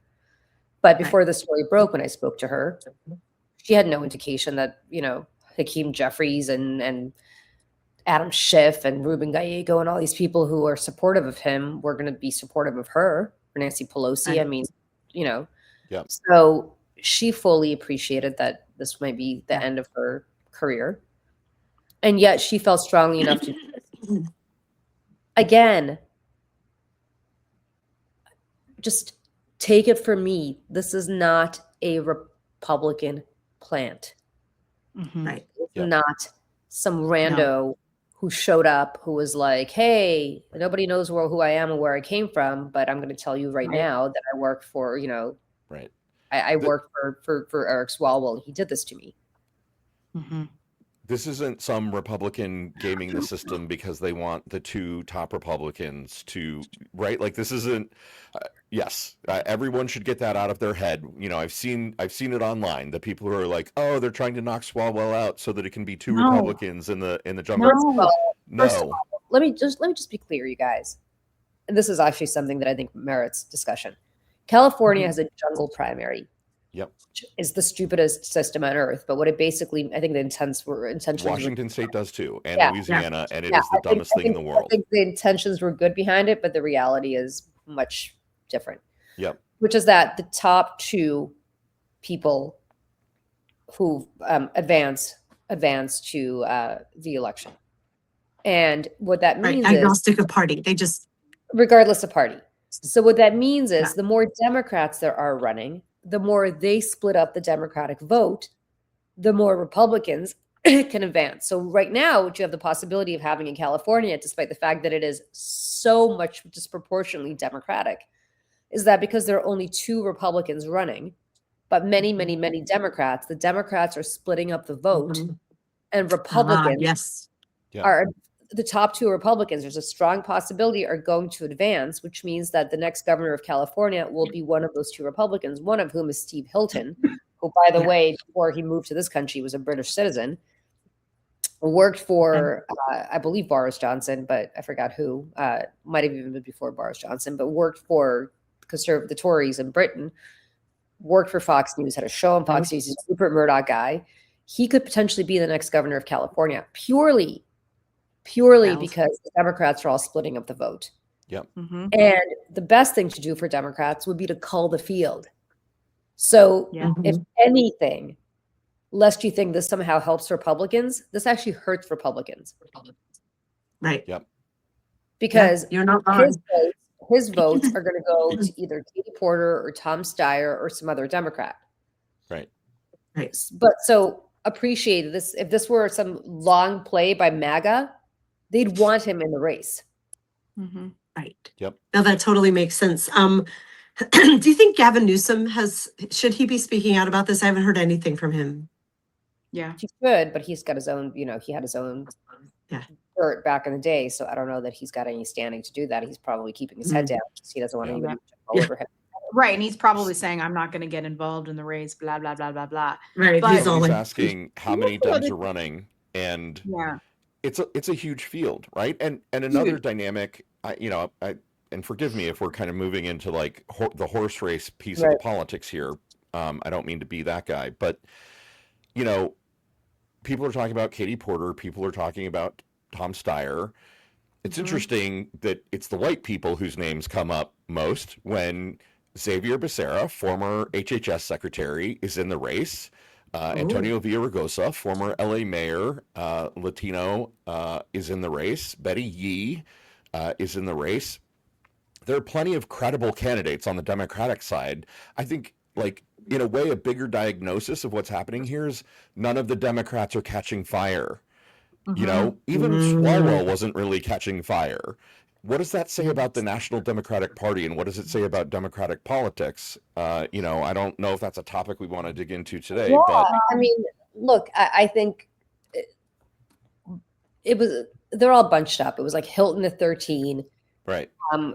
And I think Swalwell at 11. I think Porter at 11. I think, no, it was maybe like, I take that back. Maybe it was like, I'm trying to remember, but it was maybe Hilton at 14, Steyer at 13, and then Porter and Swalwell at 11. And then I think Becerra and Villaraigosa, I think. Single digits, like, medium to low single digits. So again, his votes will be redistributed to somebody else, probably to Steyer. Porter, for whatever reason, people have strong feelings about her one way or the other. So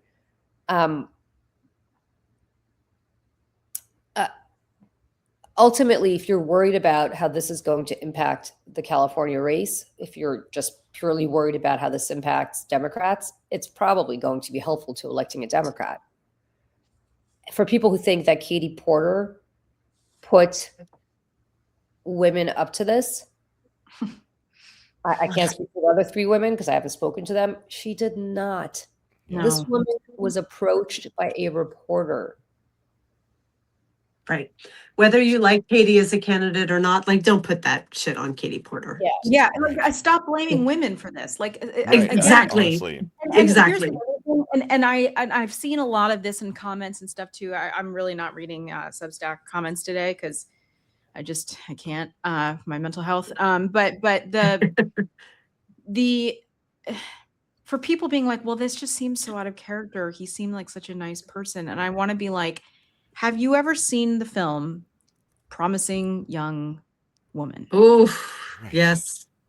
Because that is quite literally a story about somebody like Eric Swalwell and men like Eric Swalwell, brought up, did all the right things, went to the right schools, married the right girls, done all the things, but behind closed doors had horrible behavior. And, if you haven't seen this, go watch it. If you've seen it, go watch it again and think about what is going on right now, because that is the tale that we all need to be reminding ourselves with. Yes, this is a narrative that we we underline again and again in this country of like, oh, but he has so much potential and promise. And the other one that I'm seeing a bit in the chat is, well, she is such a bitch. Like that's Katie Porter. She's mean or she's bitchy. And I'm like, bitches get shit done. Yes, well, bitches get shit done. Thank you. Katie Porter does abuse her staff pretty hard. And Yeah. but at the same time though, I don't love that. if she was listen, I don't know that I'd be friends with her in my life, okay? But like, is she sexually abusing anybody? No, not that we know of. She throws shit at her staff, like she like it's bad. It's like the stapler situation with the other one. And we've seen some of the video, but at the same time though, it's like it's not this. And quite frankly, do you know how many men treat their staffs like Katie Porter does? Oh, for sure. Nobody says anything. I think that's the thing I'm sticking on here is that like men are allowed to be like that. And it tends to come down 10 times harder on women. Right. And I don't With have men, it's like he's an asshole, but he gets things done, right? With women, Yes. it's she's a bitch. Right. Yeah. But for women, it's like, well, why isn't she nicer? Why is she so mean? Why is she this? And I'm like, okay, like women are hard mommy. Because mommy isn't here to like spoon feed you your work. Right. But I hear your point, Julie, that she's like actually physically abusive. That is intolerable. Yeah. Yeah. I mean, listen, I think ultimately, if you can't treat your staff with respect, you're not going to treat your constituents with respect. Like I just and that 100%. applies to people who are harassing their staff, as it turns out Eric Swalwell was allegedly doing, or people who are throwing shit at their staff, or people who are just screaming at their staff like for no reason or denigrating them as you know, personally.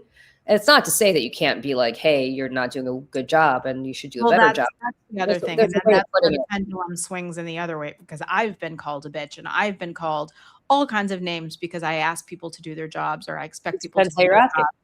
Because I'm like, I have a certain threshold of, you know, excellence that I request from people who work in, you know, with me. I don't think I'm mean about it, but I've been called a bitch and all sorts of other things and demonized. And if I was a man, nobody would do that. Nobody. Yeah, it depends how you're asking. Right. Well, right. And the other thing that I'm going to say too is like, for any of the people in the comments or the chat or anything like this, or anybody just thinking about this, you know, gosh, all these evangelicals, how do they look at somebody like Trump and they like, you know, they look the other way and he's a rapist and he's this and he's that. I want you to look in the mirror. Right. And I want you to look at our own people who are making excuses, the same excuses of saying, well, he's going to do this for us and he's going to do this for us and he's going to do that for us because he's going to sign that bill. People on the Republican side have been doing this for years and years and years, and it has led us to this most dangerous moment in 250 years of this country's history. And that is what has led here, because people are so consumed with their own agendas and their own power and their own pocketbooks that they've excused all kinds of horrible, not only just human behavior, but unconstitutional shit and law breaking, to the point that we have Donald Trump in office. And now they're even more now saying, I don't care because he's going to do this for me and the Heritage Foundation, Project 2025, and blah, blah, blah. He's a means to an end. Well, that's exactly right. And that's the other stuff that I've been getting on social media is like, how dare you, you fucking bitch. I can't believe you're saying this when we have a rapist in the White House. Yeah. Okay. Right. So take that to its logical conclusion. I don't know. Hitler killed 6 million Jews. So therefore the United States has no problem killing 6 million Germans. Like we have to retaliate in kind. Like that's not who we are. Right? Like that's not who we are. It's just not who we are. And yes, Anne-Marie, Hillary's staff, I worked on the Hill with Hillary, everyone loves Hillary. Loved her. Loved her. She treated her staff really well. I mean, I will never not sense, grieve. right? She seems like the sort of person who you got her back, she's got yours. Like, you know. My friend has been doing her hair for years and says that she is a wonderful, wonderful person. There I is will not. never not forgive us as a country Honestly. for what we Yep. did to her, and not Yep. the way Yep. the world would be so different. Yep. Um, So, look, like, we don't, just because the Republican, like, I'll give you an example. I tweeted this out about Swalwell, and who retweeted God. it immediately yesterday? Ready for this? My old friend, Rick Grinnell. I'm like, sit down and shut the fuck up. You have the temerity to retweet about what I said about Eric Swalwell while you're defending and excusing Donald Trump? Like, are you joking right now? Yeah. But You need to take a snip of that and post the video of just you saying that. fine. But I mean, like, it's just inexcusable.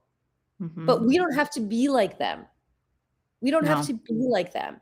And this whole notion of the only way we could win is if we play dirty like they do. I mean, to an extent, yes, but not this way. Not on like this stuff. Not Right, on this right. stuff. Because who are you leaving behind? You're leaving behind women.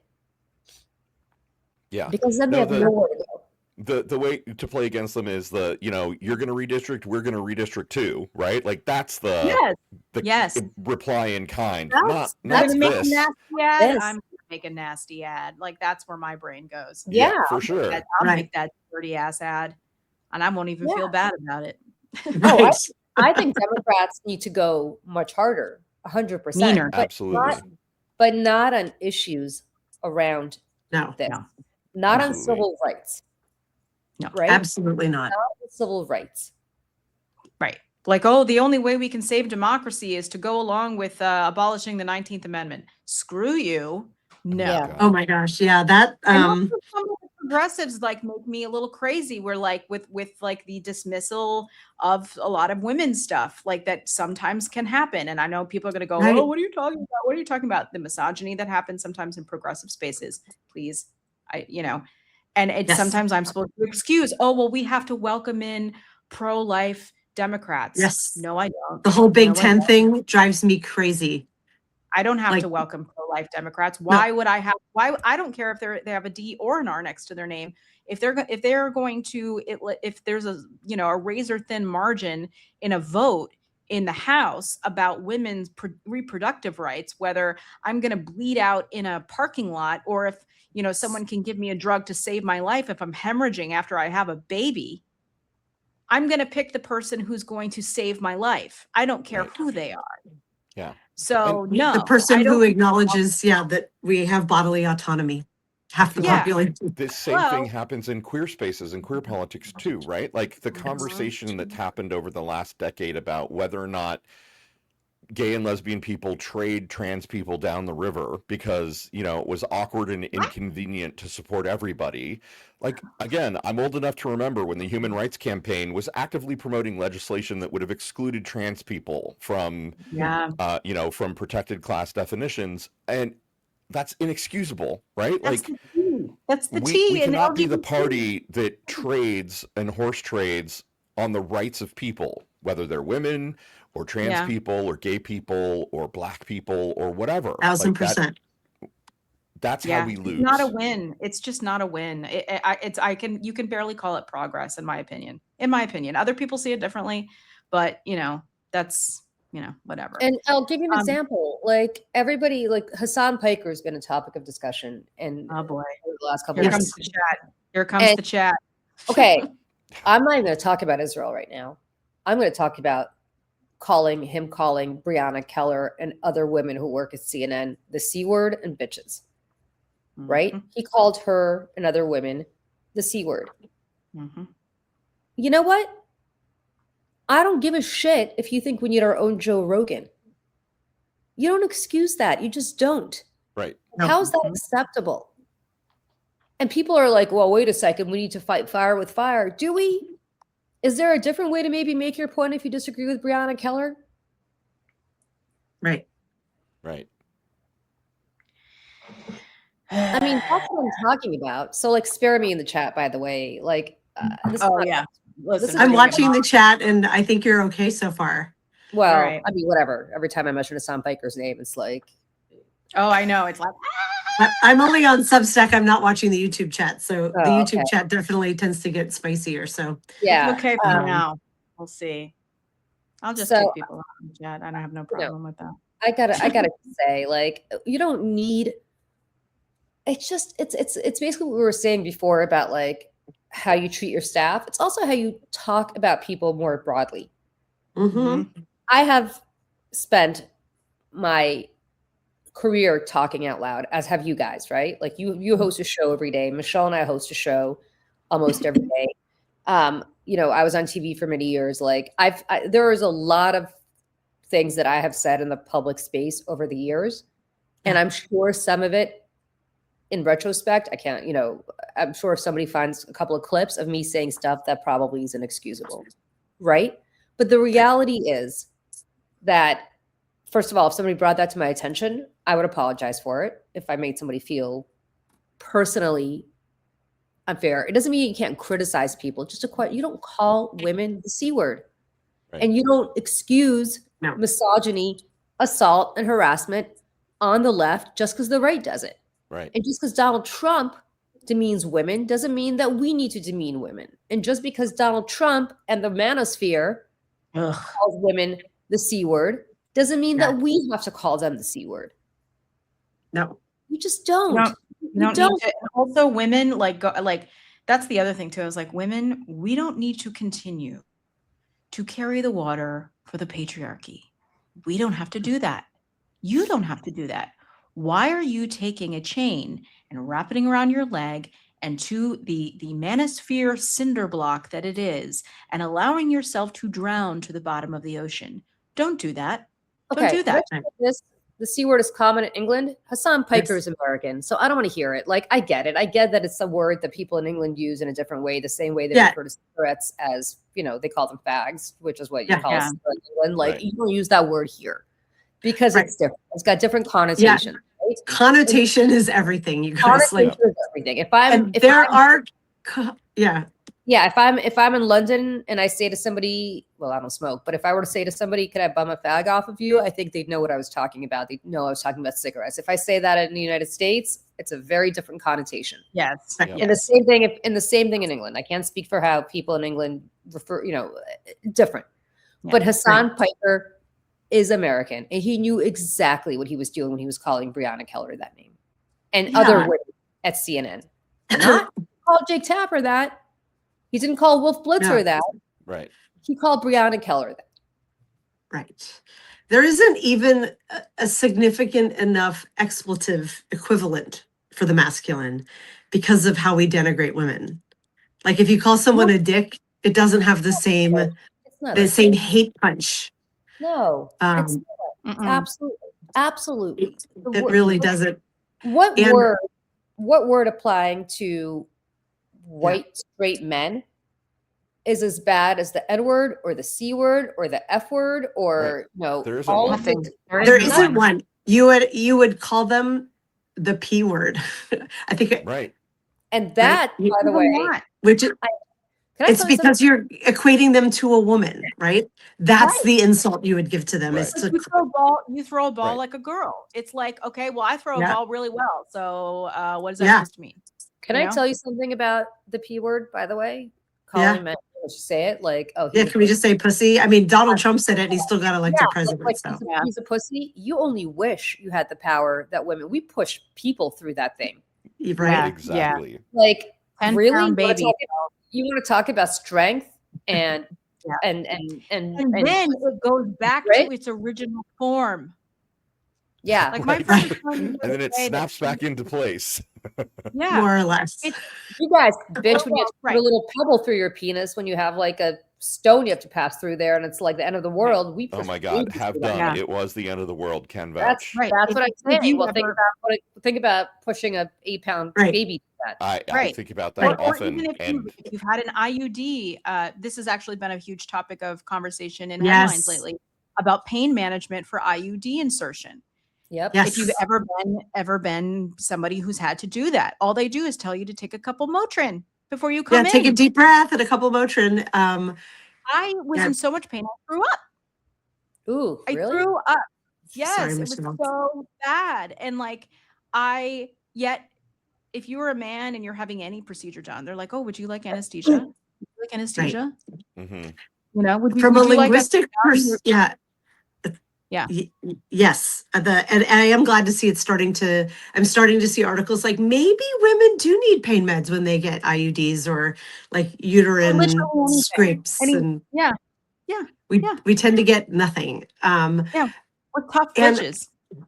right, and I'm just thinking, like, I'm such a word nerd that like pussy has come to mean weak, right? You're such a pussy, but like we all use this language. That takes balls means that takes a lot of strength and bravado. And I'm like, Right. you graze a testicle I and know the man they is on the floor. Right. Like, Oh, how did the language get so reversed? Right. Yeah. It's the whole Greenland Iceland thing.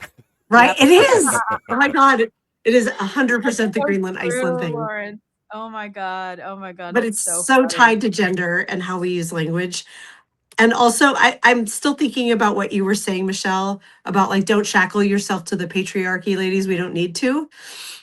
Because I saw a story in the New York Times this week that was I talked about on Fucked Up Friday yesterday on the Daily Whatever show, and I won the competition. The story was just called "The Women Who Don't Think Women Should Have the Right to Vote." The New York Times ran it, and it didn't really make much of a splash. I don't even know if you all saw the story. I did a mini rant about this late yesterday on Notes on Substack of just like, to their credit, they weren't saying we should lose the right to vote. Uh-oh. Bye, Michelle. Bye, Michelle. I think we lost Michelle. I don't know what Oh, happened. no. This topic upset her so much she just disappeared, you guys. We talk. The Times has been making some very curious anti-women decisions in their They're taking the word feminist on really hard and not in a good way. And when you run a story, like, it's important to know that this phenomenon is catching air, right? And the story makes it clear. They quote professors, like, this used to be a fringe point of view in the manosphere that is now no longer in the fringe, that people are just actively talking about it and normalizing it. So good on the New York Times for making people aware, but very bad on the New York Times for not also making it clear of like, half the population's right to vote should never be questioned. Right. Oh, the Times. And it's the so Times- dangerous. I'm actually working on an iPad right now for my nonprofit about this. The Times has been Yes. making some very interesting decisions lately about Yes. women, like very interesting Yes. decisions on the op-ed page that are not coincidental. And I don't No. understand if something's coming down the pike and they're trying to, I don't understand what's happening. I know. But It's been a few years in coming and it's escalating. Like, the one Me of the Too first stories I wrote on Medium when I joined 3 years ago was a response to the New York Times, who wrote about menopause in the workplace. And it was just like, oh, women are leaving the workplace because menopause is hard. And I was like, do you know how much damage you're doing to anyone who has a face that looks like mine, who still works in like corporate tech? That there was just like, oh, women can't keep up, they're brain foggy, they can't do things. And I'm like, oh my God, battling the language around menopause is so hard already. Thanks, New York Times, for making it even harder. The ageism at work, even more challenging. But it's escalated to such a pace now that they're like, that story they ran in December that was like, is feminism harming the workplace, that everyone blew up about? And now they're like, here are other women who think women should lose the right to vote. Like, and they just said something a week and a half ago, which was like, the Me Too movement is dead and it did more harm than good. And I'm like, right, because of Lindy West's book. You're right. Yeah. And you know what my attitude is? No, not even because of Lindy West's book. No, she's separate apart from that. It's like, okay. I don't think I've seen that one. No. It's literally like the Me Too movement set women back. I'm like, okay, let me just say this. We have been trying to submit an op-ed to the New York Times for years that they have refused to take about what is happening in the Me Too movement right now. So here's what's really happening in the Me Too movement. Gretchen and I were the impetus behind passing 2 federal laws in the workplace one to get rid of forced arbitration for sexual misconduct, one to get rid of NDA, pre-dispute NDAs for sexual misconduct. The only two laws of the Me Too movement that passed federally. Those laws are working so well that there are, I mean, there have been a couple studies that have come out about it. Like, I cannot tell you the good news about what the Me Too movement through these laws has accomplished. The Times refuses to run an op-ed talking about it. So no shit, people think the Me Too movement's failing because the Times refuses to cover the successes. You know, in my, I'll leave it to you Want to write guys. about this, Julie? I didn't know. I will leave it to you guys to ask, why is the New York Times refusing to cover the good news and only covering the bad news? If it in my bleeds bleaker moments, I think the cabal that's apparently really running the world showed Bezos and Salzberg and whoever, no, we're really taking over, like 100%. You can't stop it. We're gonna turn this into a patriarchy, theocratic state, and they're all obeying in advance, right? Like in my darker moments, that's what I think is actually happening. That they're laying the groundwork to get us all used to the idea that Gilead is coming. But it is like the media has a responsibility here to at 100%. least cover the news. Like, we're giving you news. I have studies. It's not studies that I've done. Stanford University has done studies. Penn State has done studies. Study after study after study. University of California has done studies. Study after study after study has shown what these laws have done to help women in the workplace. Nope, we're just not gonna, they won't even take an op-ed. Forget actually assigning a reporter to cover it. They will not take an op-ed, but they will take 100 op-eds about how the Me Too movement sucks. Right. Like in this Ohio diner, we asked him, Trump voter, what he feels about Me Too. Like, you know what I mean? That's right. Yeah. Exactly. Exactly. The diner in Pennsylvania. Yeah. Oh my gosh. Well, maybe one of the ways to combat that, it's one of the things that gets me up every morning is like putting these stories out there. We're doing it here, but I am starting to try pitching outside of Substack a bit more. I was doing it a couple of years ago, and mine is more memoir writing, but like the culture moves the politics. So if you can get the personal stories out there that grab people's hearts, it starts moving their minds. Amen. Too, and that starts moving legislation. So my brain is rattling through all of these like cultural people. Like, let's get you on Dan Savage's show to talk about this. Like, he would absolutely. I bet he would bring you on in his like what does he call it? What You Got? His feature where he wants to talk about like research and legislation. That's it's a sex advice like sex and relationship, but his blast radius and his cultural impact is huge. Oh, huge. I love Dan Savage is great, and he's like a gay Catholic, funny, like just Seattle, right? Roommates with Rick Santorum in college, like I mean, so funny. Dan Savage is the person who turned Santorum into a dirty word. Like that was his thing. Right. Yes, his listeners. He said, "What can we make Santorum mean?" And everyone voted on it. And do you know what it means? Yes. Okay. Yes. You know that I asked the Santorum about the Santorum? Wait, you did? Mm-hmm. Oh, you did. Mm-hmm. What did he say, Julie? What did he say? So just for people who don't know what the Santorum is in the chat, I'm not going to say it. I'll say it. I will. Well, go ahead, Dana. Why don't you say it?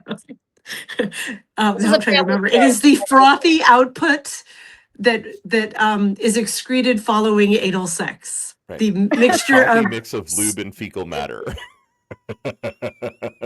So when I was a fox, and make sure you say frothy because that makes it so much worse. Which is great. So carry on. I have a latte down here, so I'm gonna not drink that now. And half white, half brown. Based on there's a lot of colors and textures happening. So a lot of color overlap. So so I was on a show at Fox called Outnumbered, which was for very, very typical of Fox News for women, and what they would call one lucky guy who would rotate every day. And the one lucky guy would sometimes be people, you know, who could go from the network, and sometimes it'd be prominent people from outside the network who would anchor the show with us for that one day.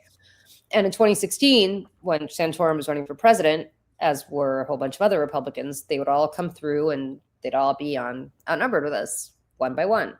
So Santorum Outnumbered. Okay. outnumbered. So the guy would be outnumbered, although really the person who was outnumbered was me because I was a Democrat and everybody else was a Republican. They'd all gang up on me. It was great. I loved it. I loved it. And I say that sincerely.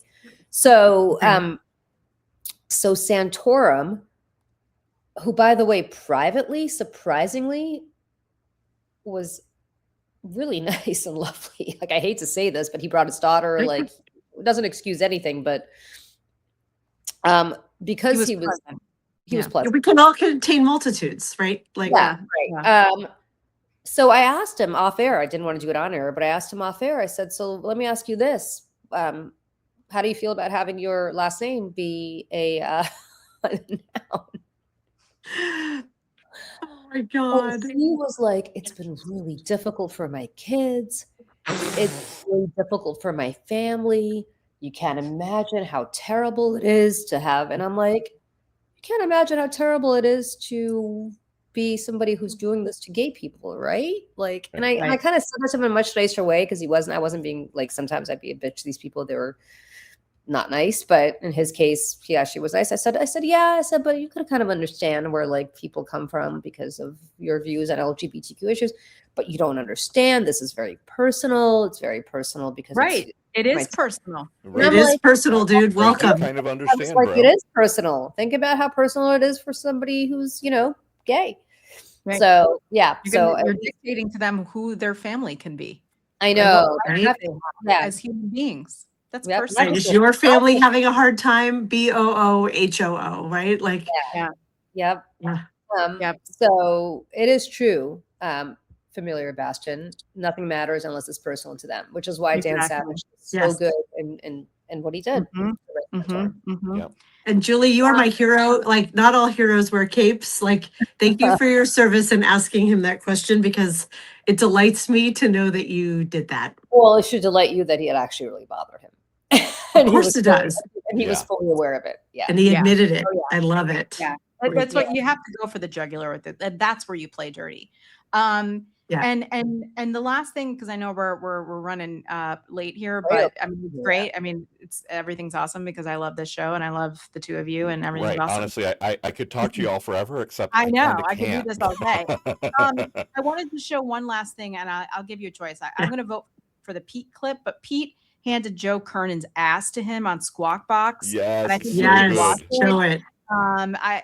It's delightful. I have not the whole segment, obviously, because it was very long, but this is just this is the part that he handed his ass, and Joe Kernan, I thought, was going to start crying the way he was pounding his fist on the table like a little baby who can't regulate his emotions. So we're going to watch that together as a family. Here we go. Okay. And look, I'm saying this as somebody who knows what it's like to be sent to war by a U.S. president.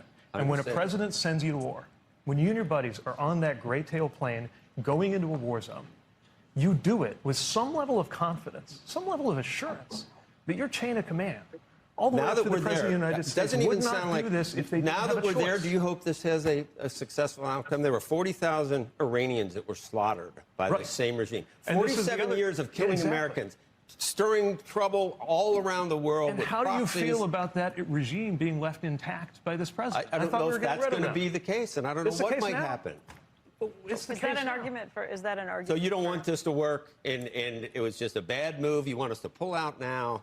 Well, look, there's no obvious way out now, but I want to make sure that this ends in a way that, first of all, our economy can recover, that we're not paying so much for gas. I mean, right now, oil's $100, jet fuel's $200, gas is over $4, diesel's like $5.50. You averaged 380 under Biden for 4 years. Yeah, and when we left, inflation was lower than it is today. You accounted for 21.5% price increase. This president took the inflation rate up. This president took the inflation rate up. It's more than 3% year on year. You saw the numbers just come out. It's more than 3% year on year. Okay. There's Isn't it? PCE, Am I there's core. mistaken? It is. Sorry? The math is direct. Okay. math is the math. Look, it it couldn't be fluctuates each simpler. month from 2.7 to 3%. It's higher than when he got here, it's Joe. not 9%. His central campaign promise was he was going to take inflation and drive it down, and instead he took inflation and it's up. I thought the Fed It was 3 when he got here, and now it's more. It could not be simpler than that. It's around 3, and we're involved in a war. He said on day 1 it would go down. He came in on day 1, and now it's up. It's up to 3%. It was 21.5% price promised increases it would go over down, 4 and it years. Over 4 years, it was 21.5%. He promised it would go down. Democrats own the affordability crisis. Listen to me. Period. Why did the president fail to keep his You don't think Democrats own the affordability crisis? Why did the president fail to keep his promise to lower prices, in your opinion? I'm laughing because this piece of it is basic. The president did say that he wanted to be in office to bring inflation down, and he has not brought inflation down. That's all. He drove it up. He not only failed, he drove it up. Mr. Secretary, let's talk Tariffs a little bit. have had a minimal effect. You tell a family where I live that $1,000 per household is minimal. From the 21.5% increase that the Democrats. No, we can argue all day about just how bad COVID was and how bad it got and what it took to come back from that. But you call it $1,000. Where I live, $1,000 per household isn't minimal. Now Democrats found religion on inflation. After presiding over the worst inflation in 40 years, now you found religion. It's 2026. They're in charge. You guys are in charge. I'm aware of that. What are you going to do differently? Look, what are you going to do differently to make the prices actually go down like you promised a year ago? Number one, we got to get through this war, and you've heard people. We got to get through this war. We didn't have to be fighting this war. What are we doing? That's a matter of opinion. You can't say that. It's a matter of opinion that I share with most Americans and a large number of Republicans and a whole bunch of MAGA people who bought into this president because they actually believed in what he said he would get us into the war. 75% Republican approval for the war. You don't start with the approval you have within your own party. But the point is, the MAGA coalition. Democrats aren't going to approve of anything. I'm talking about Americans. Americans disapprove of the president, and they're right to do so. He's got the same approval rating other presidents have had at this point in the term, a little bit above, 42%. This president right now is unpopular for very good reasons. One of which He's is no that more he's made unpopular life than more Obama expensive. was or Biden was at the same time at the same point of his presidency. That depends on which polls you're looking at, but by and large, no. I'm sorry, but like I've been out on the trail. I was in Marjorie Taylor Greene's district. Marjorie Taylor Greene. This is a Trump plus 38 district, or it was. I know we the had numbers. 500 people. You'll get a chance to prove that in November this year. Okay. We had a chance to prove it last week. The Senate might go. I understand that. Yeah, because people are presidents make difficult decisions, obviously. Yeah, but usually they make difficult decisions to try to make other people better off. This president's made decisions to make himself better off. That's definitely happened. If you're the kind of person who can pay $1 million for the entry fee to Mar-a-Lago, then you're doing great. But everybody else is hurting right now. Mr. Secretary, And by the way, Donald Trump is hosting a dinner tonight. There's it's $1 million a plate. $1 million a plate. Oh my God. Break some You news just- here and say I'm in an imaginary throuple with Pete and Chasten, and you can all be very jealous. They're wonderful. Oh my God, Lawrence, I'm coming over for like Right.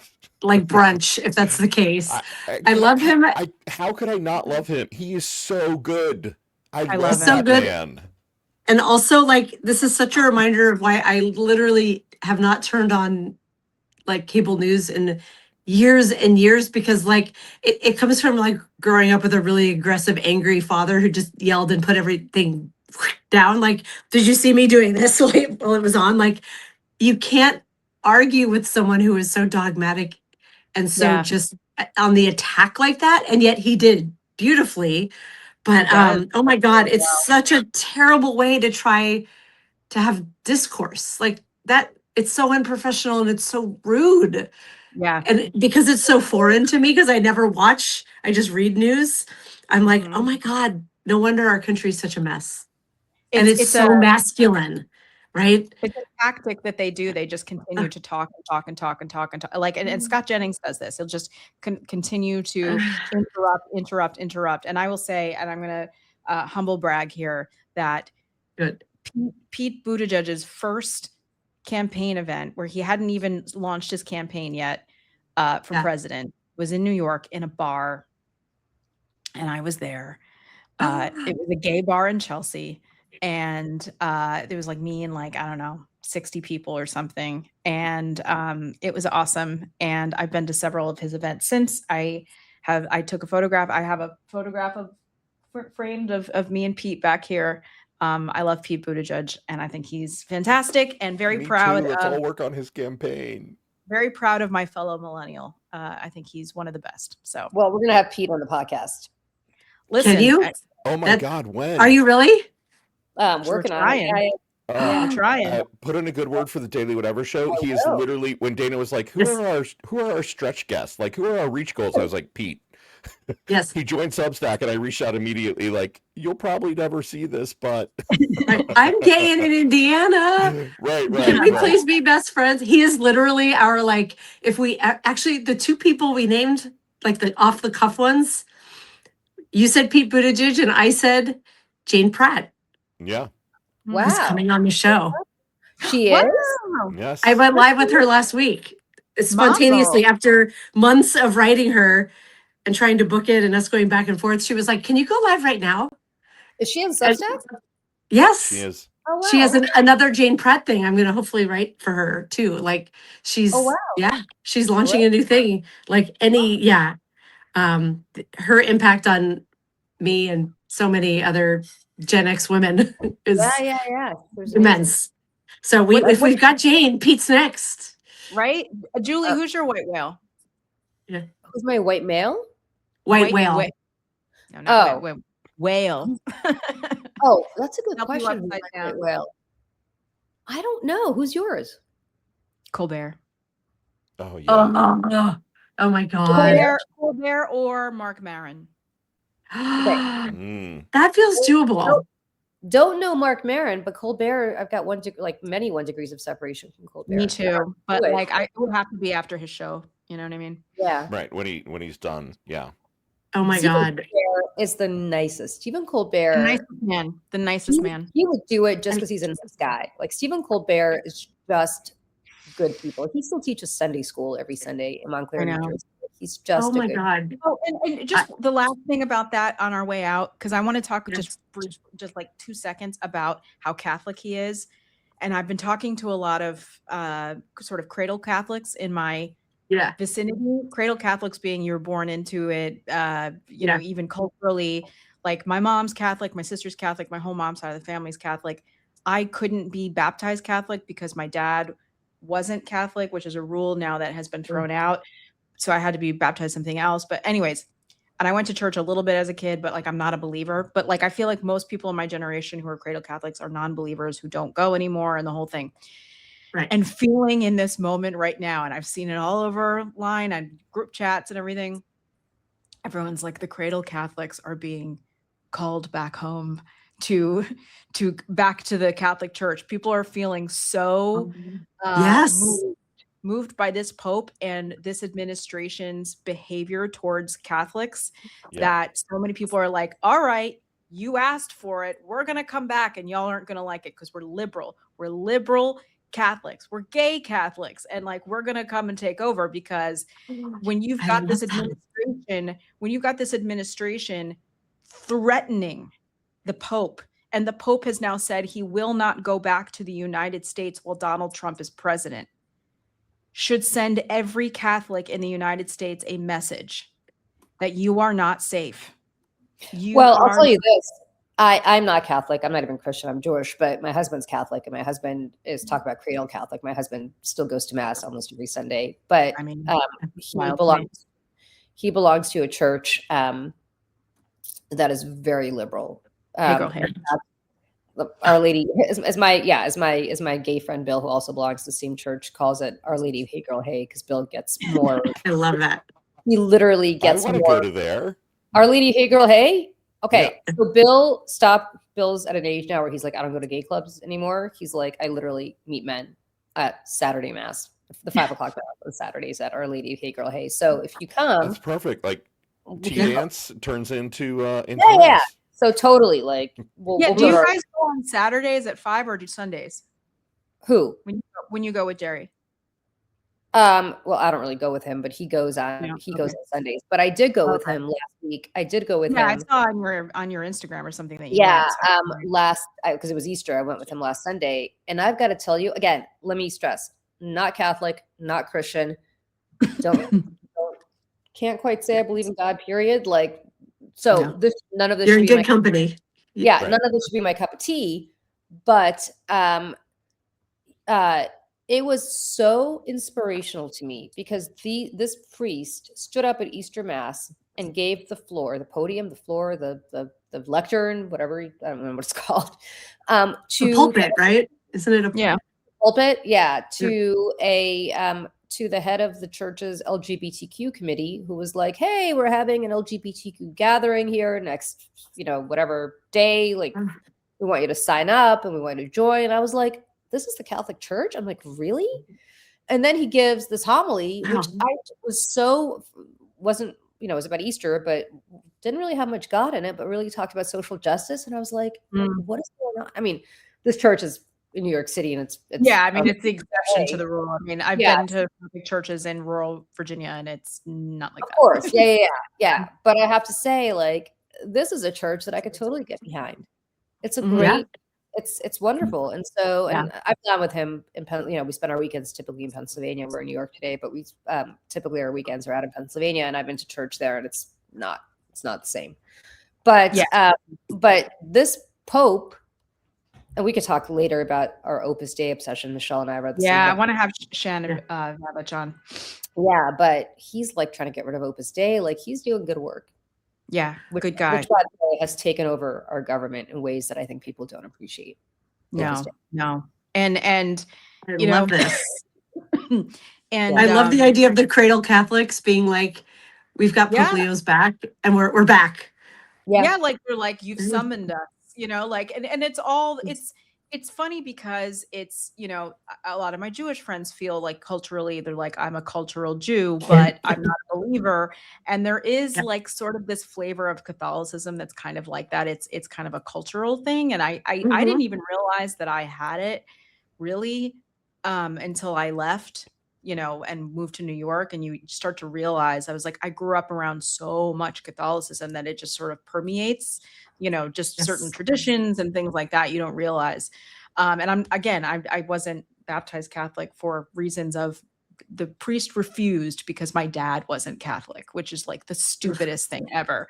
But like that version of the Catholic Church, Julie, that you're describing is like even closer to Episcopalians. Like I go to the St. John the Divine very often and support their programming just because I love them. Same sort of messages, very progressive, very welcoming, very inclusive. And it's, a safe haven for people. And, if churches were more like that, maybe more nice people to would ordain go. women, and started treating women kind of equal to men. And Well, then there's that. Yeah. Right. And And stopped the whole time, accusing the abuse of little boys and things like that too. Yeah. I mean, I think hopefully Hopefully we've moved past that. Hopefully. Yeah, I hope so. Yeah. But, yes. All right. All right, everybody. Since nobody here is Catholic and we're opining on something that has nothing to do with any of us, I think maybe it's a good time to say goodbye. But we are like lapsed Jews though. And I'm thinking the same thing of like, I posted a note on Substack and also on Threads about like what it feels like as a Jewish person watching the way Israel is behaving right now, and how never again, how it's not being lived. I'm doing a bad job of paraphrasing my own note, but I had so many people weigh in and be like, it's really nice to hear from a Jewish person saying this. And I was like, there's loads of us who feel this way. At least like the people I know are like, anti-Semitism and anti-Israel should be very, very different things. And I'm like, oh, what would be the equivalent of like a cradle Jew? Why would we return? We don't have to belabor this because it's a whole separate show. I wouldn't call it anti-Israel. I would call it anti-Netanyahu. Right? Sorry, anti-Nazi. Yes, to clarify, anti-Israel's actions. Because the country. Netanyahu is Trump, and like we're not anti. I always say this: we're not anti-American. We're anti-Trump. Absolutely. I will say, I'll speak for myself. I am 100% not anti-Israel. In fact, I am very pro-Israel. I'm just anti. Netanyahu, and for all the people here who are going to start saying to me that it's a racist construct and yada, yada, yada, and you can't be pro-Israel. I've heard it all before. Stow it. We disagree. That's all there is to it. Right. Bitches get shit done. And +1 to all of that. Yes. I spoke carelessly. But there is a big disagreement there because people just don't like the notion of Israel as a project, and that I just disagree with people. So there you go. Okay. All right. You guys, we've been at this for 2.5 hours. So I know. So much fun, but Okay. I'm So absolutely starving. I know my husband just brought me my matcha. He's probably like, "What are you still doing?" In No, here? my son. No. It's 12:30. My time. I gotta wake him up. My kids are texting. My eldest just texted me. I can see, hi. I'm like, Okay, yeah, but hey, I'm still down here. But at least it's 9:30 your time. It is 12:30 my time, and he's still in bed. Right. By the way, guess what I'm doing tonight? Randomly. What's I'm that? Michelle, I'm leaving the house, first of all. You are? Ooh, what are you doing? Wait, symphony, opera. What is it? Something amazing cultural in New York. Well, it's not symphony or opera, but I'm going to go see Jerry Seinfeld do a stand-up. Oh my God. That's so wow. cool. I'm going to New Jersey to do it, which is hilarious because he has a residency at the Beacon, which is I was like, when you first said that, I was like, at the Beacon? Down the street from my house, but instead I'm getting on New Jersey Transit and going to New Jersey to go see Jerry Seinfeld because we have friends who invited us because they had tickets. But yeah, so there you go. And next week, Julie and I are going to a Yankees game. Yes, we are. Amazing. My husband and I, we had 2 extra tickets along the first baseline, I believe, sort of like in the home run area. And he's like, "Do you want to bring someone?" And I was like, "I'm going to ask Julie." I was like, maybe Julie and her son would like to come. And so we're all going to go to a Yankees game. It's going to be great. We're going to go. That's Yeah. awesome. I love that. And I'm so super jealous. That sounds like so much fun. And to touch back to next week, I did tell my children that Lady Gaga's parents live in your building, Julie. And they were like, when are we going to go visit Julie? This is Julie. It's not but Lady you're Gaga. moving. I mean, anytime. First of all, standing invitation. But Oh my second, God. they're the best. I love them. Joe and Cindy Germanata are the bomb. Like, Joe, as I said, is big MAGA, so like we disagree on that. But from a just great neighbor perspective, wonderful, wonderful, wonderful. And they are both massive fans of my little Hagrid, my dog. So based on that alone, we love the Germanatas. They're great. Which is not to say that I've seen Lady Gaga here a couple of times, but not often. Stephanie. So yeah, Stephanie. Stephanie, You saw her at all is I keep saying best skin of anybody I've ever seen. So good, which we talked about last week. But anyway, yes, we did. Yes, I have seen Teresa. I have seen Lady Gaga in the building, and she's she's. I can't say she's effusive, or she'll say hi, but she's not like. We're not buds. Yeah, I did. I will say this: when I was renovating this apartment, I rented an apartment from her parents because they own a couple in the building. Just because I didn't want to move, I didn't want to dislocate my son specifically. And so I was like, if we could just rent for a few months in the building. So I did while I was renovating this place. And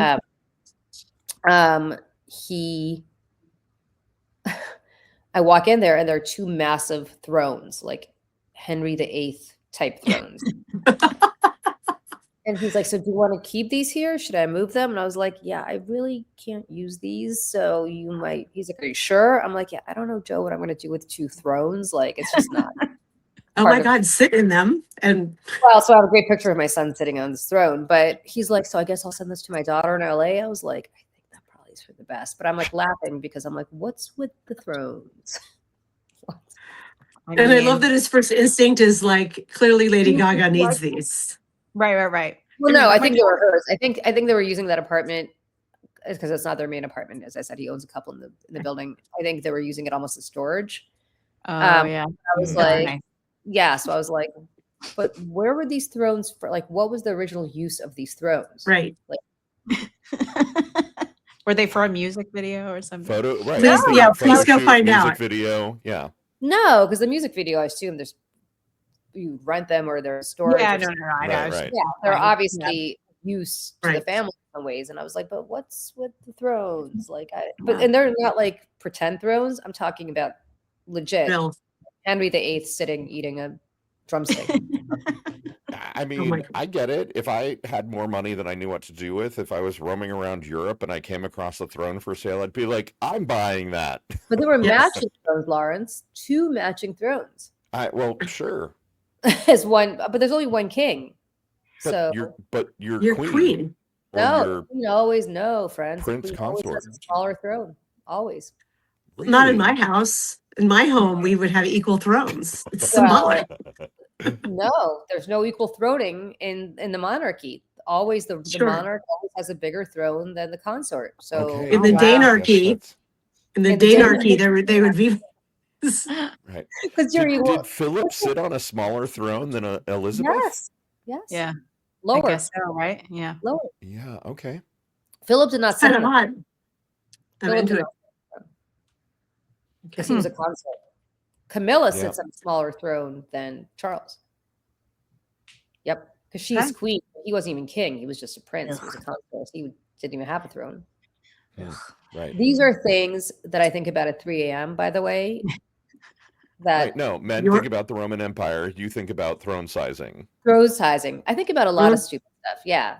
Like, but, No, but yeah, your mind, Julie, is a wonder. That's a my mind brilliant. is not a wonder. My mind, speaking of brain fog. So I gotta go. I gotta wake up my child here and Yes. to like All eat right. lunch, dinner. I don't even know what it is right now. Who knows? All right, ladies. And just programming note, please, if you haven't checked it out yet and you love the show, The Americans, or you haven't seen it yet, please come watch The Americans with us. Episode 4 dropped on Thursday evening. It's on our YouTube page. Go watch, join us. We got lots of experts and fun people doing that with us. Otherwise, we will see you back here soon. Lawrence, Dana, thank you so much for being here with us. Oh my Julie, gosh. you have a great So fun. day. Like and subscribe not only to the Mayday Network, but to the Daily Whatever Show. and to on Lawrence and Dan individually, because you should. and Lawrence and individually on Substack. Find us in all the places, and we'll see you soon, everybody. Oh, and a quick note: you two are coming to the Daily Whatever Show on Friday. Yes, we are. Yes. Friday morning at 10 a.m. Eastern. Yay. Yes. You guys will be joining us for Fucked Up Friday when we recap the news of the week. So that Yes. isn't it crazy to be like, who knows what horrors lie ahead over the We don't next even 6 know. days? We don't even know. We won't even know by Thursday, which is why whenever you're like, what are we talking about on Saturday? I'm like, I don't know. Who knows Right. what Donald Trump's going to do between I mean, now look and what dropped Right. last night. Or Like with Eric Swalwell, right? Swalwell. We don't know where the news comes from. Right. Yeah. I was like, for sure we're going to talk about Melania, but that was so 2 days ago now. Oh my So, God, I forgot all about that. And that was Yeah. 2 days ago. 2 days Yeah. ago. I'll read in my book. That's good, Michelle.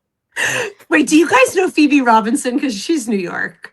I love No. her so much. I love her. Her Instagram makes me so happy. And she always, talks over things like that. And she always says, what in the stuck and hooked on phonics for the last 30 years Well, we had this whole is going on? We had this whole That's what conversation. she's- I know we got to go. We had this whole conversation yesterday because legit, this woman has been here for and I say that I speak as an immigrant whose first language was not English either.